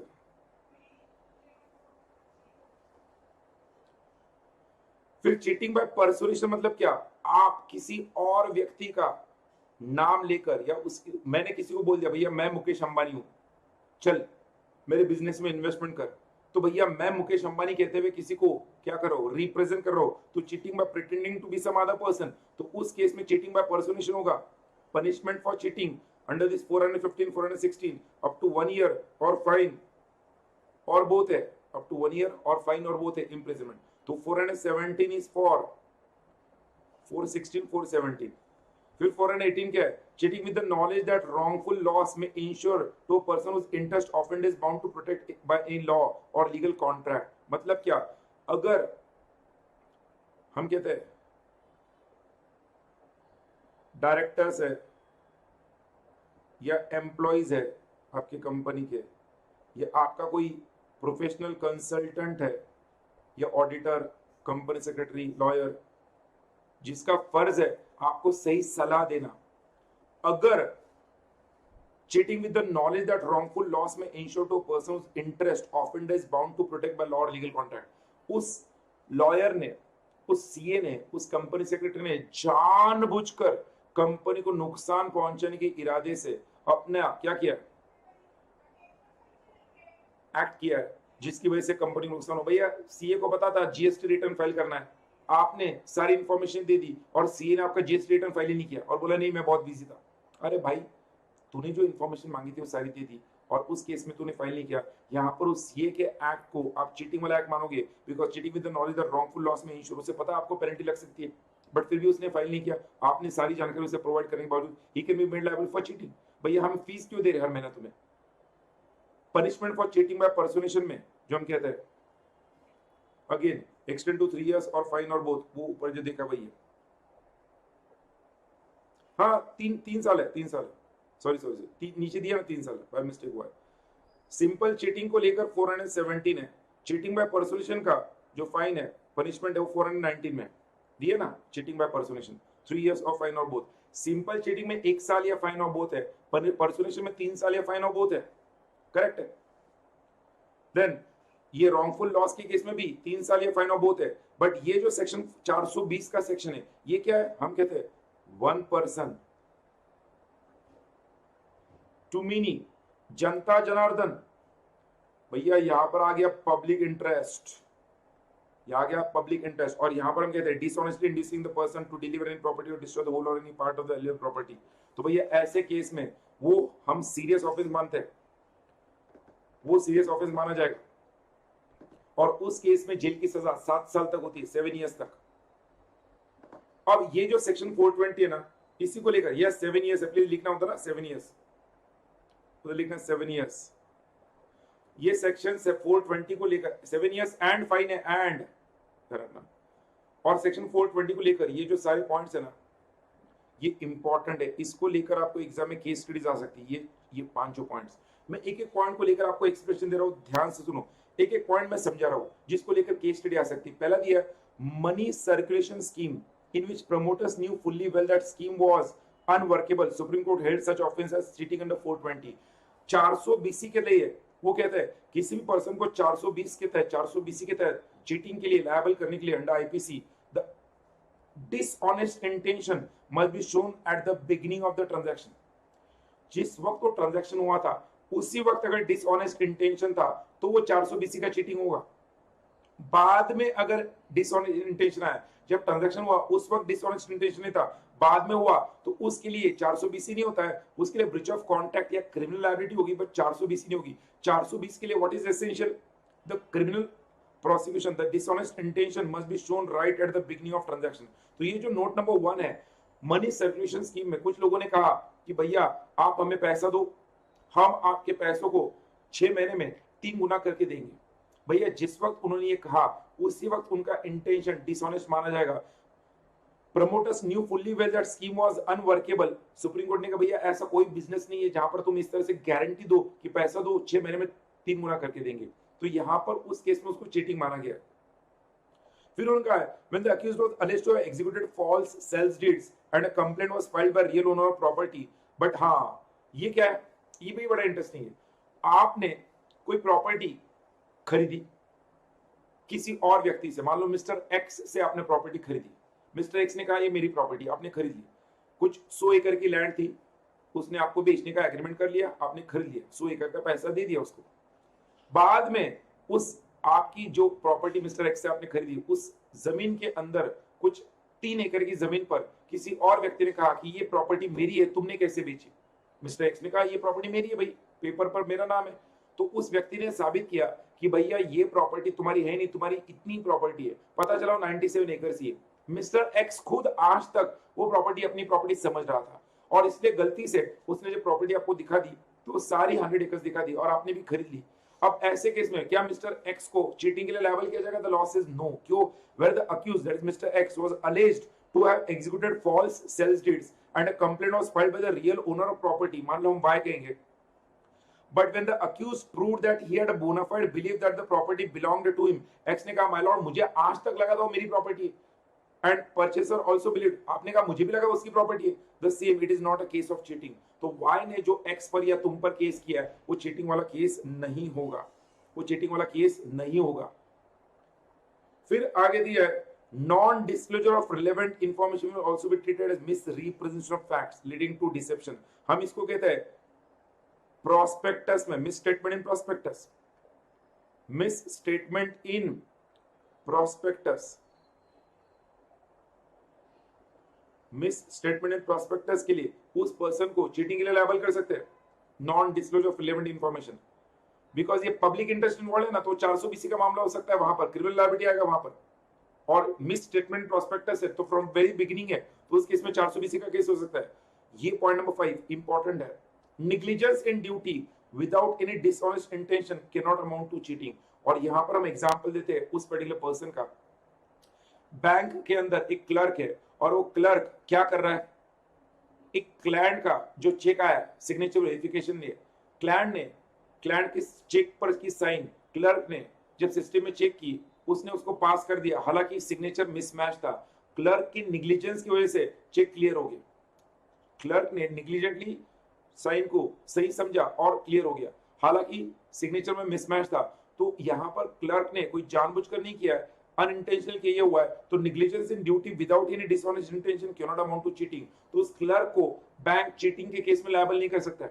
क्लर्क का अगर निग्लिजेंस हुआ है क्लाइंट के साइन को वेरीफाई करने के लिए, तो ऐसे केस में जानबूझकर किया है साबित हो गया तो लायबल होगा, बट अगर निग्लिजेंस हुआ है तो वो चीटिंग के लिए लायबल नहीं होगा, जो मैंने एग्जांपल दिया है। फिर ये fraudulent deeds and disposition of property को लेकर जो हमने शुरू में कहा था आईपीसी के डेफिनेशन में कौन सा एक्ट फ्रॉडलेंट एक्ट है, वो सेक्शन 421 423 का दिया है। मैं आपको सिर्फ इतना बताता हूं इसको कैसे समझना है।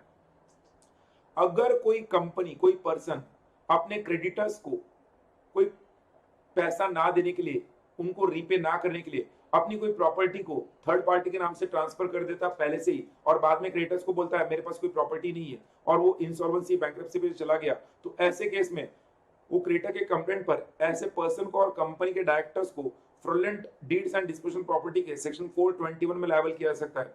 डिसऑनेस्ट ऑफ फ्रॉडुलेंट रिमूवल और concealment of property, dishonest of fraudulent removal और concealment of property to prevent distribution among creditors without adequate consideration.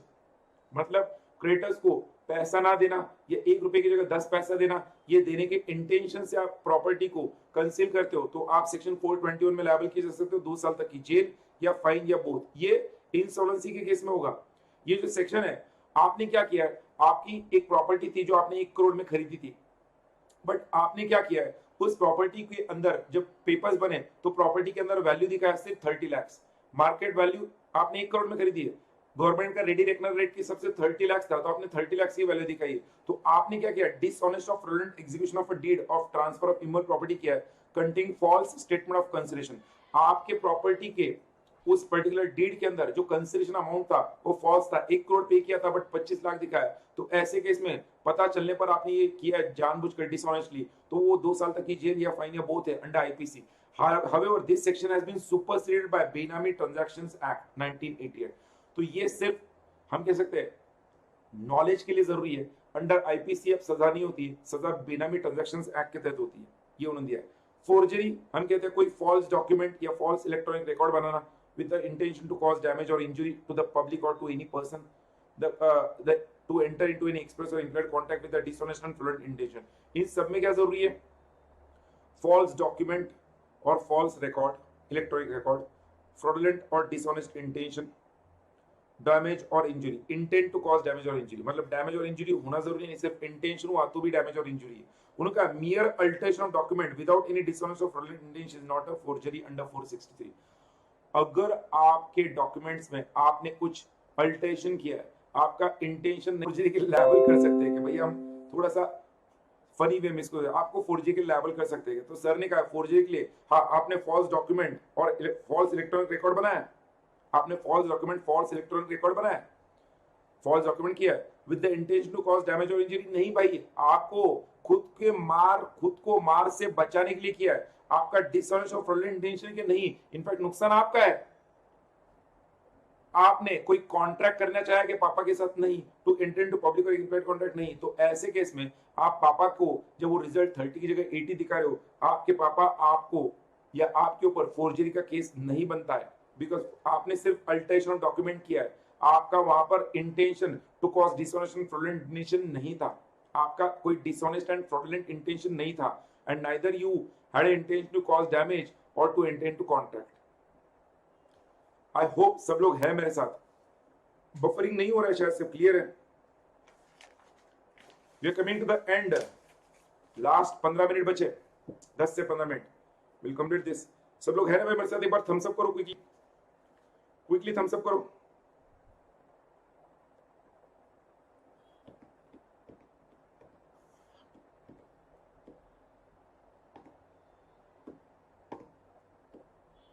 Waiting for your comments.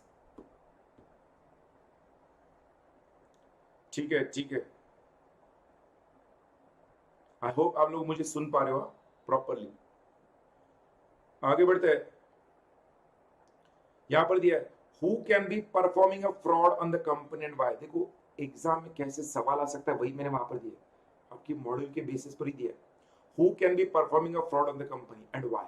तो भैया लोग क्यों करते हैं फ्रॉड कंपनी के साथ, सबसे पहला उनका इंटेंशन क्या होता है, लालच, रामलिंगम राजू सत्यम, किसी पर्सन का बदले की भावना से होता है, कंपनी को नुकसान पहुंचाने की दिस रेपुटेशन, कंपनी मुझे काम से निकाला ना, मुझे निकल जाना, आखिरी के कुछ दिन बचे ना, फ्रॉड करके जाता हूं।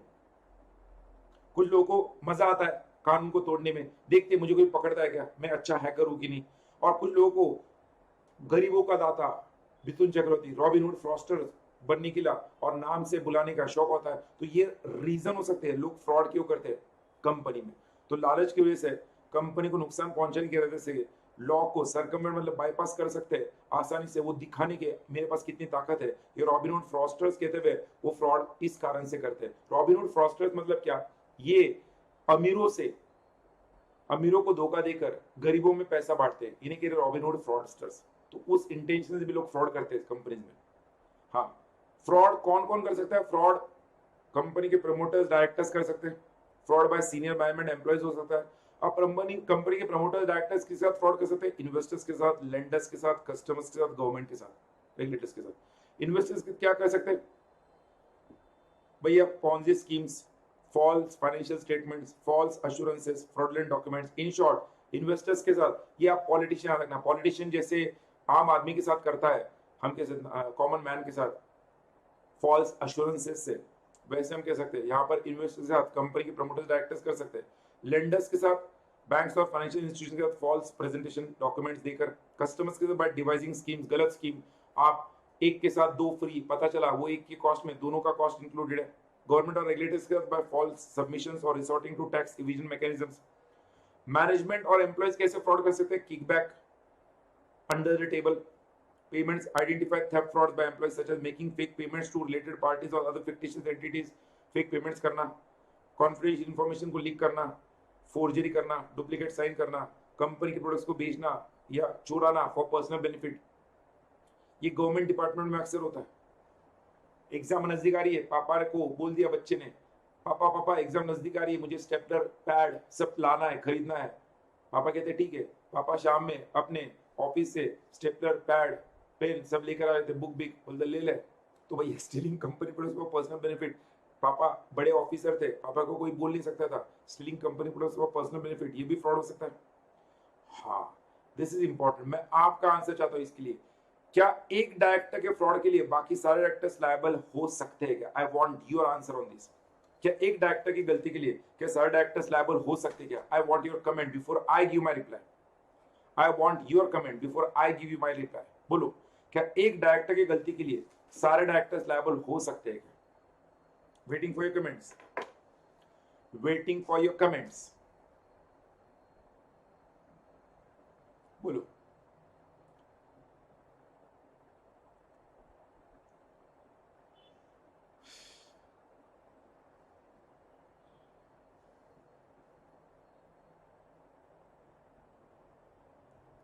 अच्छा, आंसर यस दिया है। अब इसको लेकर वो क्या कहते हैं, ध्यान सुनो। No unless they were aware of the action. देखो दिनेश जी ने आंसर दिया, no unless they were aware of the action. Dinesh ji, I am afraid to say, Dinesh जी थोड़ा सा आपको यहाँ पर मेहनत लेना पड़ेगा दिनेश जी, बिकॉज ये बहुत बार डिस्कस हो चुका है। The answer is yes Dinesh ji, ध्यान रखना। Answer yes. कैसे? वो कहता है, मेरी बात ध्यान सुनो दिनेश जी, यही हमको समझना है और यही आपको लिखना भी एग्जाम में। क्या कहता है? देखो, जनरली कंपनी के अंदर जो डे टू डे अफेयर्स होते हैं उसके लिए कंपनी के एग्जीक्यूटिव डायरेक्टर्स मतलब फुल टाइम डायरेक्टर्स लायबल होते हैं। बट कंपनीज एक्ट ने कुछ ऐसे प्रोविजंस इंट्रोड्यूस किए, कंपनी एक्ट 2013 ने, जो कहता है कि नॉन एग्जीक्यूटिव डायरेक्टर्स भी अब कंपनी के अंदर होने वाले फ्रॉड के लिए लायबल किए जा सकते हैं। नॉन एग्जीक्यूटिव डायरेक्टर्स अपने आप को बचा नहीं सकते, they can't escape if a fraud is being conducted by executive directors. क्यों? बिकॉज हर बोर्ड मीटिंग में नॉन एग्जीक्यूटिव डायरेक्टर्स पार्टिसिपेट करते हैं। तो इफ दे आर इन्वॉल्व और they are participating the board discussion और कुछ एग्जीक्यूटिव डायरेक्टर्स ने फ्रॉड किया, तो उसके लिए non executive directors cannot escape, they have participated in the discussion. Suppose they have not participated in the discussion, then also of every board meeting, the board meeting minutes are circulated amongst the directors, जिसमें non executive directors को भी उस board meeting के minutes का circular मिलता है।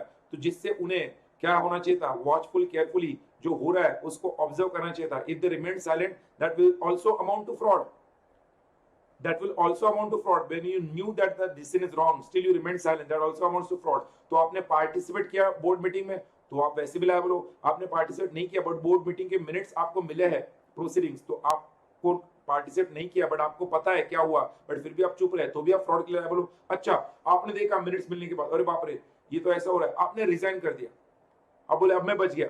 The law says, Companies Act says, section 168 subclause 2 of the Companies Act says, even in this case they will be liable because section 168 subclause 2 कहता है जब आप कंपनी से रिजाइन करते हो उसके बावजूद आप कंपनी के अंदर होने वाले फ्रॉड के लिए लायबल हो सकते हो। जब आप डायरेक्टर थे उस वक्त का अगर वो फ्रॉड है, मतलब अगर एक नॉन एग्जीक्यूटिव डायरेक्टर पता चलने पर कि कोई फ्रॉड हुआ है, इंस्टेड ऑफ टेकिंग एक्शन और प्रोटेस्टिंग, उसने अगर रिजाइन कर दिया तो भी वो फ्रॉड के लिए लायबल होगा। मतलब एक डायरेक्टर के गलती के लिए बाकी सारे डायरेक्टर्स लायबल किए जा सकते हैं, और यही आपको समझना है। मेरे साथ non executive directors cannot escape responsibility simply by virtue of their position. Number 1, एक तो जिसने कंसेंट दिया और who is aware of the contravention can become covered with the officer who is in default। अब awareness का definition बड़ा important है। काफी लोग, जैसे दिनेश जी ने कहा अगर उसे पता है तो वो लायबल होगा अगर अवेयर है तो। दिनेश जी, अवेयरनेस का डेफिनेशन इतना वाइडेंड है जो कहता है the method of awareness is also provided for participating in the board proceedings without objecting to the same. Number 1 awareness का point. Number 2 receipt of proceedings of the board, ये भी awareness माना जाएगा। रेजिग्नेशन के केस में भी Section 168 subclause 2 provides that director who has resigned shall be liable even after his resignation for the offences which occurred during his tenure। मतलब इन तीनों cases में वो बंदा फ्रॉड के लायबल है। तो अवेयरनेस इतना वाइडेंड है, अगर आप कंपनी के डायरेक्टर थे उस वक्त का वो फ्रॉड है तो आप लायबल हो गए। तो कंक्लूजन में आप सब लोग लिखा उधर में sir, as per secretary standard 1 and section 168 subclause 2 of Companies Act 2013, even fraud by one director,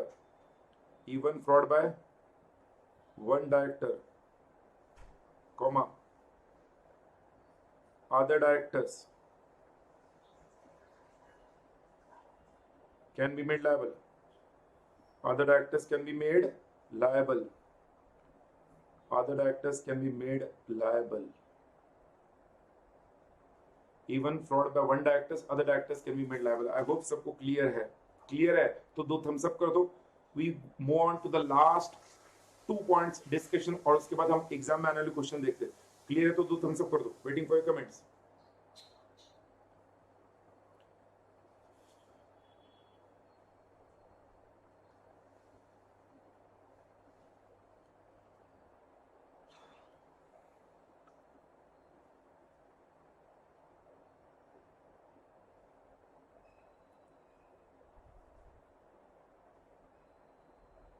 क्या बात है अखिलेश, थैंक यू भाई, thank you very much, thank you very much.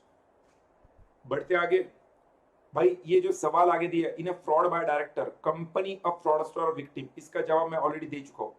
अगर फ्रॉड थर्ड पार्टी के साथ हुआ है तो कंपनी फ्रॉडस्टर मानी जाएगी, कंपनी थर्ड पार्टी को कॉम्पेंसेट करेगी, बाद में कंपनी उन डायरेक्टर्स को लायबल करेगी जिन्होंने फ्रॉड किया था, बट कंपनी फ्रॉडस्टर मानी जाएगी। बट फ्रॉड कंपनी के साथ ही हुआ, डायरेक्टर्स ने कंपनी के असेट्स को ही कंपनी से छुपाया है, तो ऐसे केस में कंपनी विक्टिम मानी जाएगी। तो आपको कहना है company can be a fraudster और विक्टिम। कैसे? When directors are acting on behalf of company है, तो ऐसे केस में हम कहते हैं company will also be penalised for this. मतलब कंपनी फ्रॉडस्टर है, definitely initially company will have to make good losses of the third parties और pay penalties of the for the violations, बाद में कंपनी रिकवर करेगी। But where the directors had acted to deprive the company of its assets, वो जो दिया ना default in VAT payments to UK HMRC, HMRC के Her Majesty Revenue and Customs, UK का एक एक्ट है Her Majesty Revenue and Customs, तो UK का जो Her Majesty Revenue and Customs act है उसके तहत वैट के पेमेंट्स को डिफॉल्ट किया था डायरेक्टर्स ने, कंपनी के असेट्स को डिप्राइव किया था, acted to deprive the company of its assets, VAT के पेमेंट्स को डिफॉल्ट किया था। तो ऐसे केस में कंपनी इज अ विक्टिम, मतलब कंपनी से पैसा निकाल लिया वैट के पेमेंट के लिए बट पेमेंट किया ही नहीं, तो ऐसे केस में company was a victim and did have a claim towards the breach of fiduciary duties owed to it by directors। मतलब यहां पर वो कहते हैं कंपनी के डायरेक्टर्स यहां पर कंपनी के बैंक अकाउंट से पैसा निकालते हैं कंपनी के वैट के पेमेंट्स करने के लिए, बट वो क्या करते हैं, पेमेंट नहीं करते हैं, तो कंपनी इज अ विक्टिम और company has a claim towards the breach of fiduciary duties owed to it by director. जब सवाल आता है कंपनी फ्रॉडस्टर या विक्टिम है, आपका जवाब दोनों है। कंपनी के साथ हुआ है तो विक्टिम है, कंपनी के बिहाफ पर अगर वो एक्ट कर रहे हैं तो कंपनी फ्रॉडस्टर है। Consequence of fraud bye directors, punishment under 447 हमको पता है 6 महीने तक से लेके क्या 10 साल तक की जेल हो सकती है, एंड जितना फ्रॉड किया उतना या 3 times of the amount of fraud उनको पनिशमेंट हो सकता है। ये last point again PFQ probable future question है आपके एग्जाम के लिए। Corporate governance mechanisms to prevent fraud from sorting. End में मैं आपको पीएफक्यू जरूर देना चाहूंगा मेरे हिसाब से जो एग्जाम में आ सकते हैं, और उसके बाद हम एग्जाम के क्वेश्चन देखते हैं। ये होने के बाद मैं आपको बताता हूं मेरे हिसाब से क्या इस चैप्टर पर पूछा जाना चाहिए। Corporate governance mechanisms to prevent fraud from sprouting. तो भैया कंपनी में फ्रॉड ना हो इसलिए गवर्नेंस, कॉर्पोरेट गवर्नेंस अच्छा होगा। मतलब क्या, कंपनी का कॉर्पोरेट कल्चर अगर अच्छा होगा, पहला पॉइंट है कॉर्पोरेट कल्चर अच्छा होगा, कंपनी का जीरो टॉलरेंस पॉलिसी होगा फ्रॉड को लेकर, तो ऐसे केस में कंपनी में फ्रॉड होने की चांसेस कम है। कोई व्यक्ति फ्रॉड करते पाया गया, उसको निकाला जा रहा है, तो फ्रॉड होने की चांसेस कम है। भैया बंदों को कंपनी में रिक्रूट करते वक्त ही उसका स्क्रीनिंग एंड बैकग्राउंड चेकिंग हो। आपको पता है एचआर लोग जब किसी को रिक्रूट करने के लिए इंटरव्यू करते हैं तो उसका स्क्रीनिंग बैकग्राउंड चेकिंग जरूर लेते हैं, उसके रेफरेंसेस लेते हैं। क्यों भैया? Screening and background checking is one of the essential elements जो फ्रॉड को स्प्राउटिंग होने से रोक सके, मतलब फ्रॉड होने से रोक सकते हैं। Strong internal controls, whistle blowing mechanism, remuneration ऐसा हो कि भैया जितना काम करा रहे हो उतना दाम भी दे रहे हो। आप काम करा रहे हो दुनिया भर का और दाम दे रहा हो चवन्नी भर का, नहीं चलेगा। दुनिया भर का काम और चवन्नी भर का दाम नहीं चलेगा, ऐसे केस में फ्रॉड होने के चांसेस ज्यादा है। देन हम कहते हैं एग्जिट चेक्स। ये अभी मैं आपको रिसेंट एग्जांपल दूंगा, आपको बोलोगे सही है सर मजा आ गया। एंड क्लॉबैक्स, देखो अभी रिसेंटली सेबी ने म्यूचुअल फंड के एसेट मैनेजर्स पर और एसेट ओनर्स पर यह पनिशमेंट डाला है कि जो फ्रैंकलिन टेम्पल्टन म्यूचुअल फंड का जो स्कैम हुआ है, उसके बाद सेबी ने कहा है अगर कल को किसी और म्यूचुअल फंड का स्कैम होता है तो म्यूचुअल फंड के जो एसेट मैनेजर्स है उन्हें अपनी तनख्वाह को क्या करना पड़ेगा, तनख्वाह में से फाइन पनिशमेंट देना पड़ेगा, और उनको उनका जो भी प्रोविडेंट फंड बेनिफिट्स है वो नहीं मिलेगा। उनके ऊपर 1 करोड़ 1 लाख पर डे 1 करोड़ ऐसा फाइन पेनल्टी उन लोगों को दिया है। तो भैया अगर कंपनी के जो टॉप एग्जीक्यूटिव्स है उनको एग्जिट चेक्स एंड क्लॉबैक्स, मतलब उन्हें मिले हुए बेनिफिट्स बोनसेस अगर उनसे वापस छीनने का डर है, फ्रॉड के लिए पकड़े गए तो मिले हुआ सारे बोनसेस इंसेंटिव्स वापस लिया जाएगा, ये डर है, तो भैया कोई फ्रॉड नहीं करेगा, कोई फ्रॉड नहीं करेगा। इंडिपेंडेंट ऑडिट सिस्टम होना चाहिए, इंडिपेंडेंट इंटरनल ऑडिटर इंडिपेंडेंट होना चाहिए। ऑपरेशनल रिपोर्टिंग सिस्टम जिसको हम कहते हैं एमआईएस, प्रॉपर रिपोर्टिंग सिस्टम होगा तो भैया डेफिनेटली उस केस में फ्रॉड होने के चांसेस कम है। Professional experts for fraud prevention जिसमें स्टैट्यूटरी ऑडिटर्स, सेक्रेटरी ऑडिटर्स होने जरूरी है। ये 9 पॉइंट याद रखने के लिए मैं एक बहुत अच्छा सा प्यारा सा एक्रोनिम बनाया है। अगर आप बोलो यस सर तो मैं बोलता हूं, मजा आएगा आपको सुनकर। ये एक्रोनिम आपको ये 9 पॉइंट्स याद दिलाएगा, आप ये कभी नहीं भूलोगे एक्रोनिम। बोलो ये एक्रोनिम मैं आपको बताऊं उससे पहले, निमोनिक मैं आपको बताऊं उससे पहले मुझे आप बोलो मराठी में लड़की को क्या कहते हैं? मुलगी को छोड़ के, मुलगी मत बोलो, मुलगी के अलावा मराठी में छोरी के अपोजिट क्या है? छोरी के अपोजिट हिंदी में छोरी कहते हैं, मराठी में क्या कहते हैं? फिर मैं आपको बताता हूं, आप बोलोगे सर मां कसम, कभी भूलेंगे नहीं हम। मराठी में छोरी को क्या कहते हैं? लड़की या छोरी को क्या कहते हैं? मुलगी नहीं, मैंने बोला मुलगी नहीं चाहिए मुझे, कुछ और एक वर्ड है मराठी में, एक और वर्ड है। अरे भाई कुछ तो, भाई पढ़ाई कर रहे हैं हम, प्रोफेशनल के स्टूडेंट से, बट हंसी मजाक में होना चाहिए, इतना टेंशन में थोड़ी एग्जाम है, ठीक है भाई रिलैक्स होके देंगे तो अच्छा स्कोर करेंगे एक अलग ढंग से।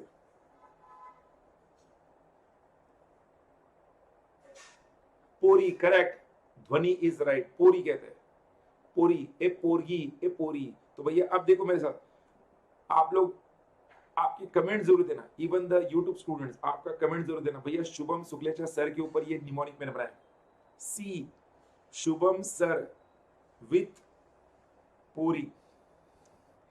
C stands for corporate culture, stands for screening and background checking, again S stands for strong internal controls, W stands for whistle blowing, P stands for, we'll say, professional experts or fraud prevention, O stands for operational reporting system, R stands for remuneration, and again I stands for independent audit system.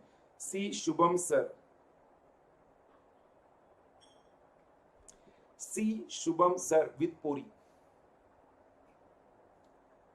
C Shubham sir with Puri। आप सारे जगह पर Shubham sir को comment कर दो, उनके YouTube channel पर सब पर, sir C Shubham sir with पूरी, सी शुभम सर विद पूरी कर दो कमेंट, उनके व्हाट्सएप पर, पर्सनल व्हाट्सएप पे, YouTube चैनल पर, और उधर ब्रैकेट में डाल देना क्रेडिट, जैसे हम बोलते हैं फेसबुक पे पोस्ट डालते हैं पिक क्रेडिट, तो ऐसा credit. RCD chapter 4, RCD chapter 4 नीलम कौर बंडे सर, क्रेडिट मुझे देना। सी शुभम सर विद पूरी।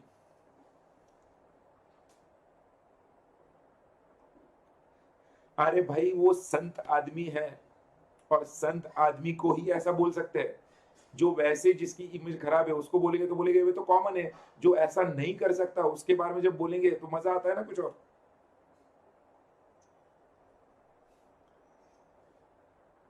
एनीवेज दोस्तों, यहां पर हर एक पॉइंट जो चैप्टर नंबर 2 का है हमने डिस्कस कर लिया। मैं आपको इस चैप्टर नंबर 2 को लेकर जो एग्जाम के क्वेश्चंस है वो डिस्कस कर रहे थे क्विकली, ताकि आपको आइडिया आ जाएगा चैप्टर नंबर 2 को लेकर सर वाकई में आपने पढ़ाया है, बट सारे एग्जाम के क्वेश्चंस हमने कवर किए हैं क्या। Let us cross check.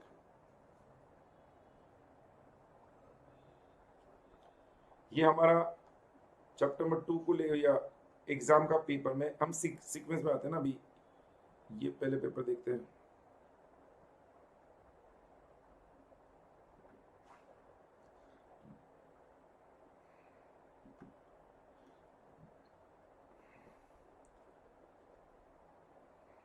दोस्तों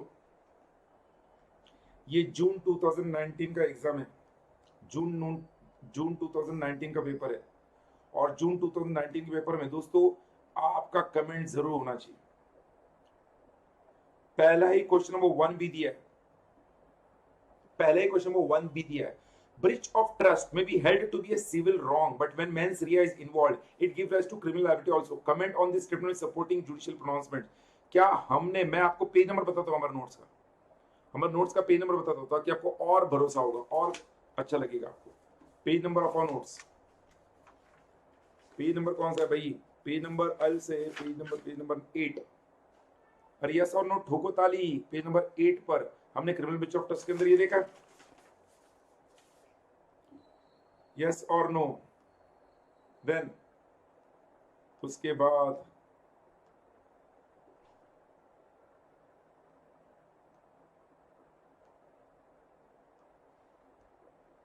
इस चैप्टर नंबर 4 को लेकर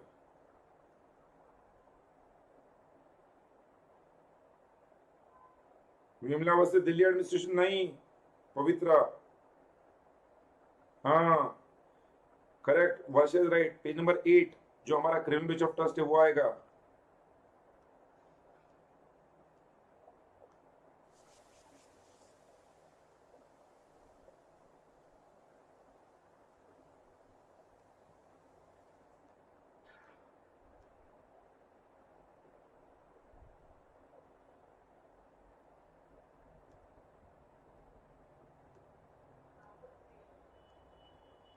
कोई और सवाल है कि नहीं? मुझे तो दिख ही नहीं रहा भाई।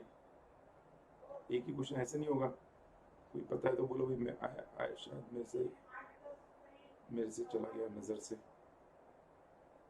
कंपाउंडिंग अथॉरिटीज ठीक है, वो तो हम बाकी जगह भी देखते हैं।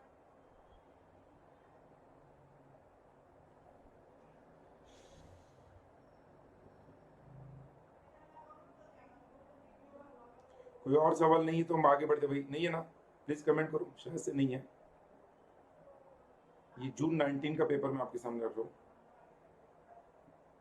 हाँ ये है ना, ये तो ये मेडिसिन काउंसिलेशन का है।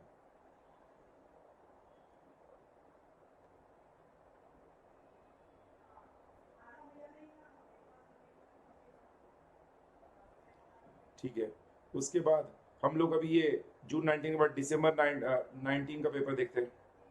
दिसंबर 19 के पेपर में यहाँ पर क्वेश्चन नंबर 1 में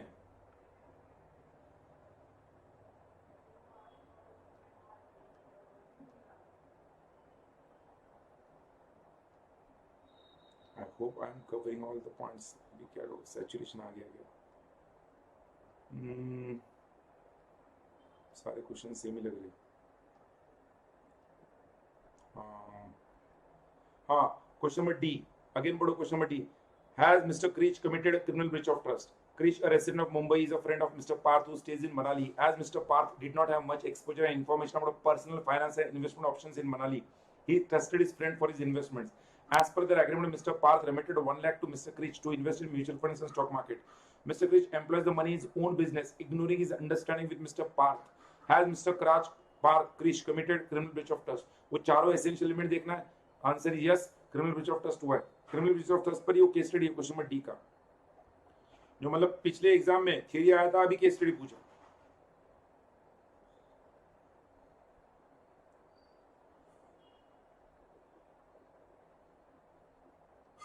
देन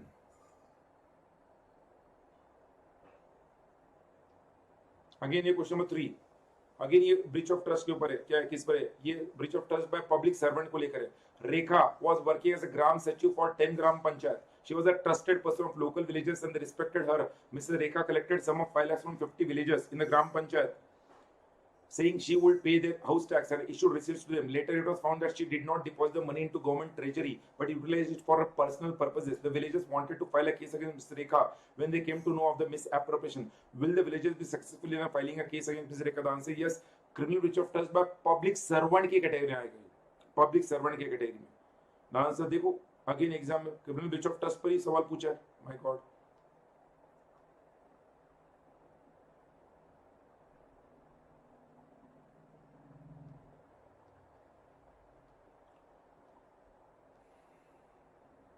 देखो again question number C.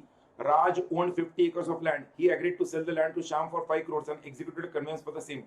Despite the execution of conveyance, Raj later mortgages the entire 50 acres to Mr. Rohit. He conceals the fact of previous sale to Shyam and receives money from Mr. Rohit. In the background of this case law, whether Raj will be held liable for cheating. भैया राज ने cheating किया है क्या? आप बोलो मुझे. Raj owned 50 acres of land. He agreed to sell the land to Shyam for 5 crores and executed a conveyance for the same. Despite the execution of conveyance, conveyance करने के बावजूद भी राज मॉर्गेज किया उस लैंड को, entire 50 acres to mister Rohit, और उसने रोहित से पैसा ले लिया और इस केस में शाम को बेचा हुआ उसने छुपा दिया. क्या राज को लायबल किया जाएगा चीटिंग है? यस, बिकॉज ये फ्रॉम द वेरी बिगिनिंग है ना, dishonest intention from the very beginning. 420 का केस होगा ना चीटिंग का, ये सिंपल चीटिंग नहीं होगा. ये समझ रहे ना, ये सिंपल चीटिंग नहीं होगा. यहाँ पर मल्टीपल पार्टीज इन्वॉल्व है. राज, श्याम, रोहित, एक पर्सन है तो सिंपल चीटिंग. एक से ज्यादा पर्सन इन्वॉल्व है तो 420 का चीटिंग. 3 क्वेश्चन तो हो गए.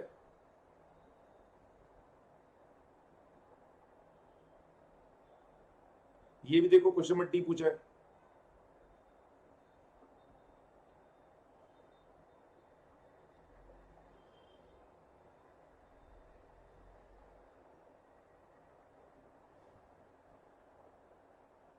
सिंगल ट्रायल, अच्छा सिंगल ट्रायल को लेकर वो अभी यहाँ पर सिंगल ट्रायल नहीं.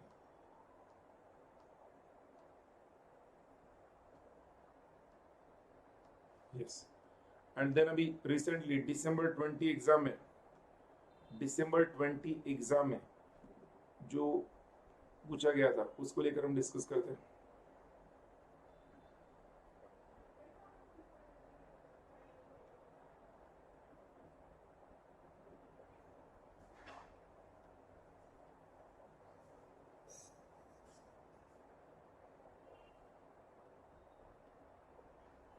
देखो क्वेश्चन नंबर 2A क्या पूछा है? The term fraud has been defined for the first time in Companies Act. Briefly discuss the background and importance of definition of fraud under Companies Act. तो भैया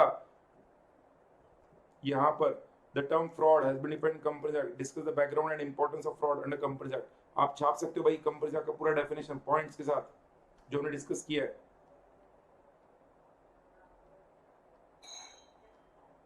Then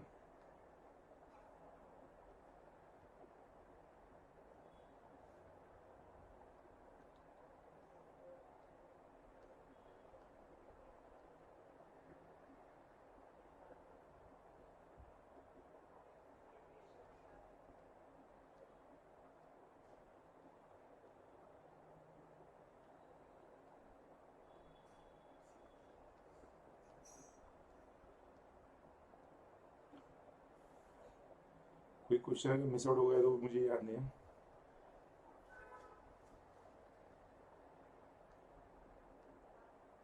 I'm trying my best to make sure that everything is covered. ठीक है, मेरे हिसाब से जो इस chapter में PFQs है जो आपको एग्जाम में आ सकते हैं, मैं आपको पहले बता रहा हूँ. अभी मेरे साथ लिख कर लो, वहां पर मार्क कर लो आपके नोट्स में इस चैप्टर को लेकर जिस पर आपको क्वेश्चन एग्जाम में आ सकते हैं.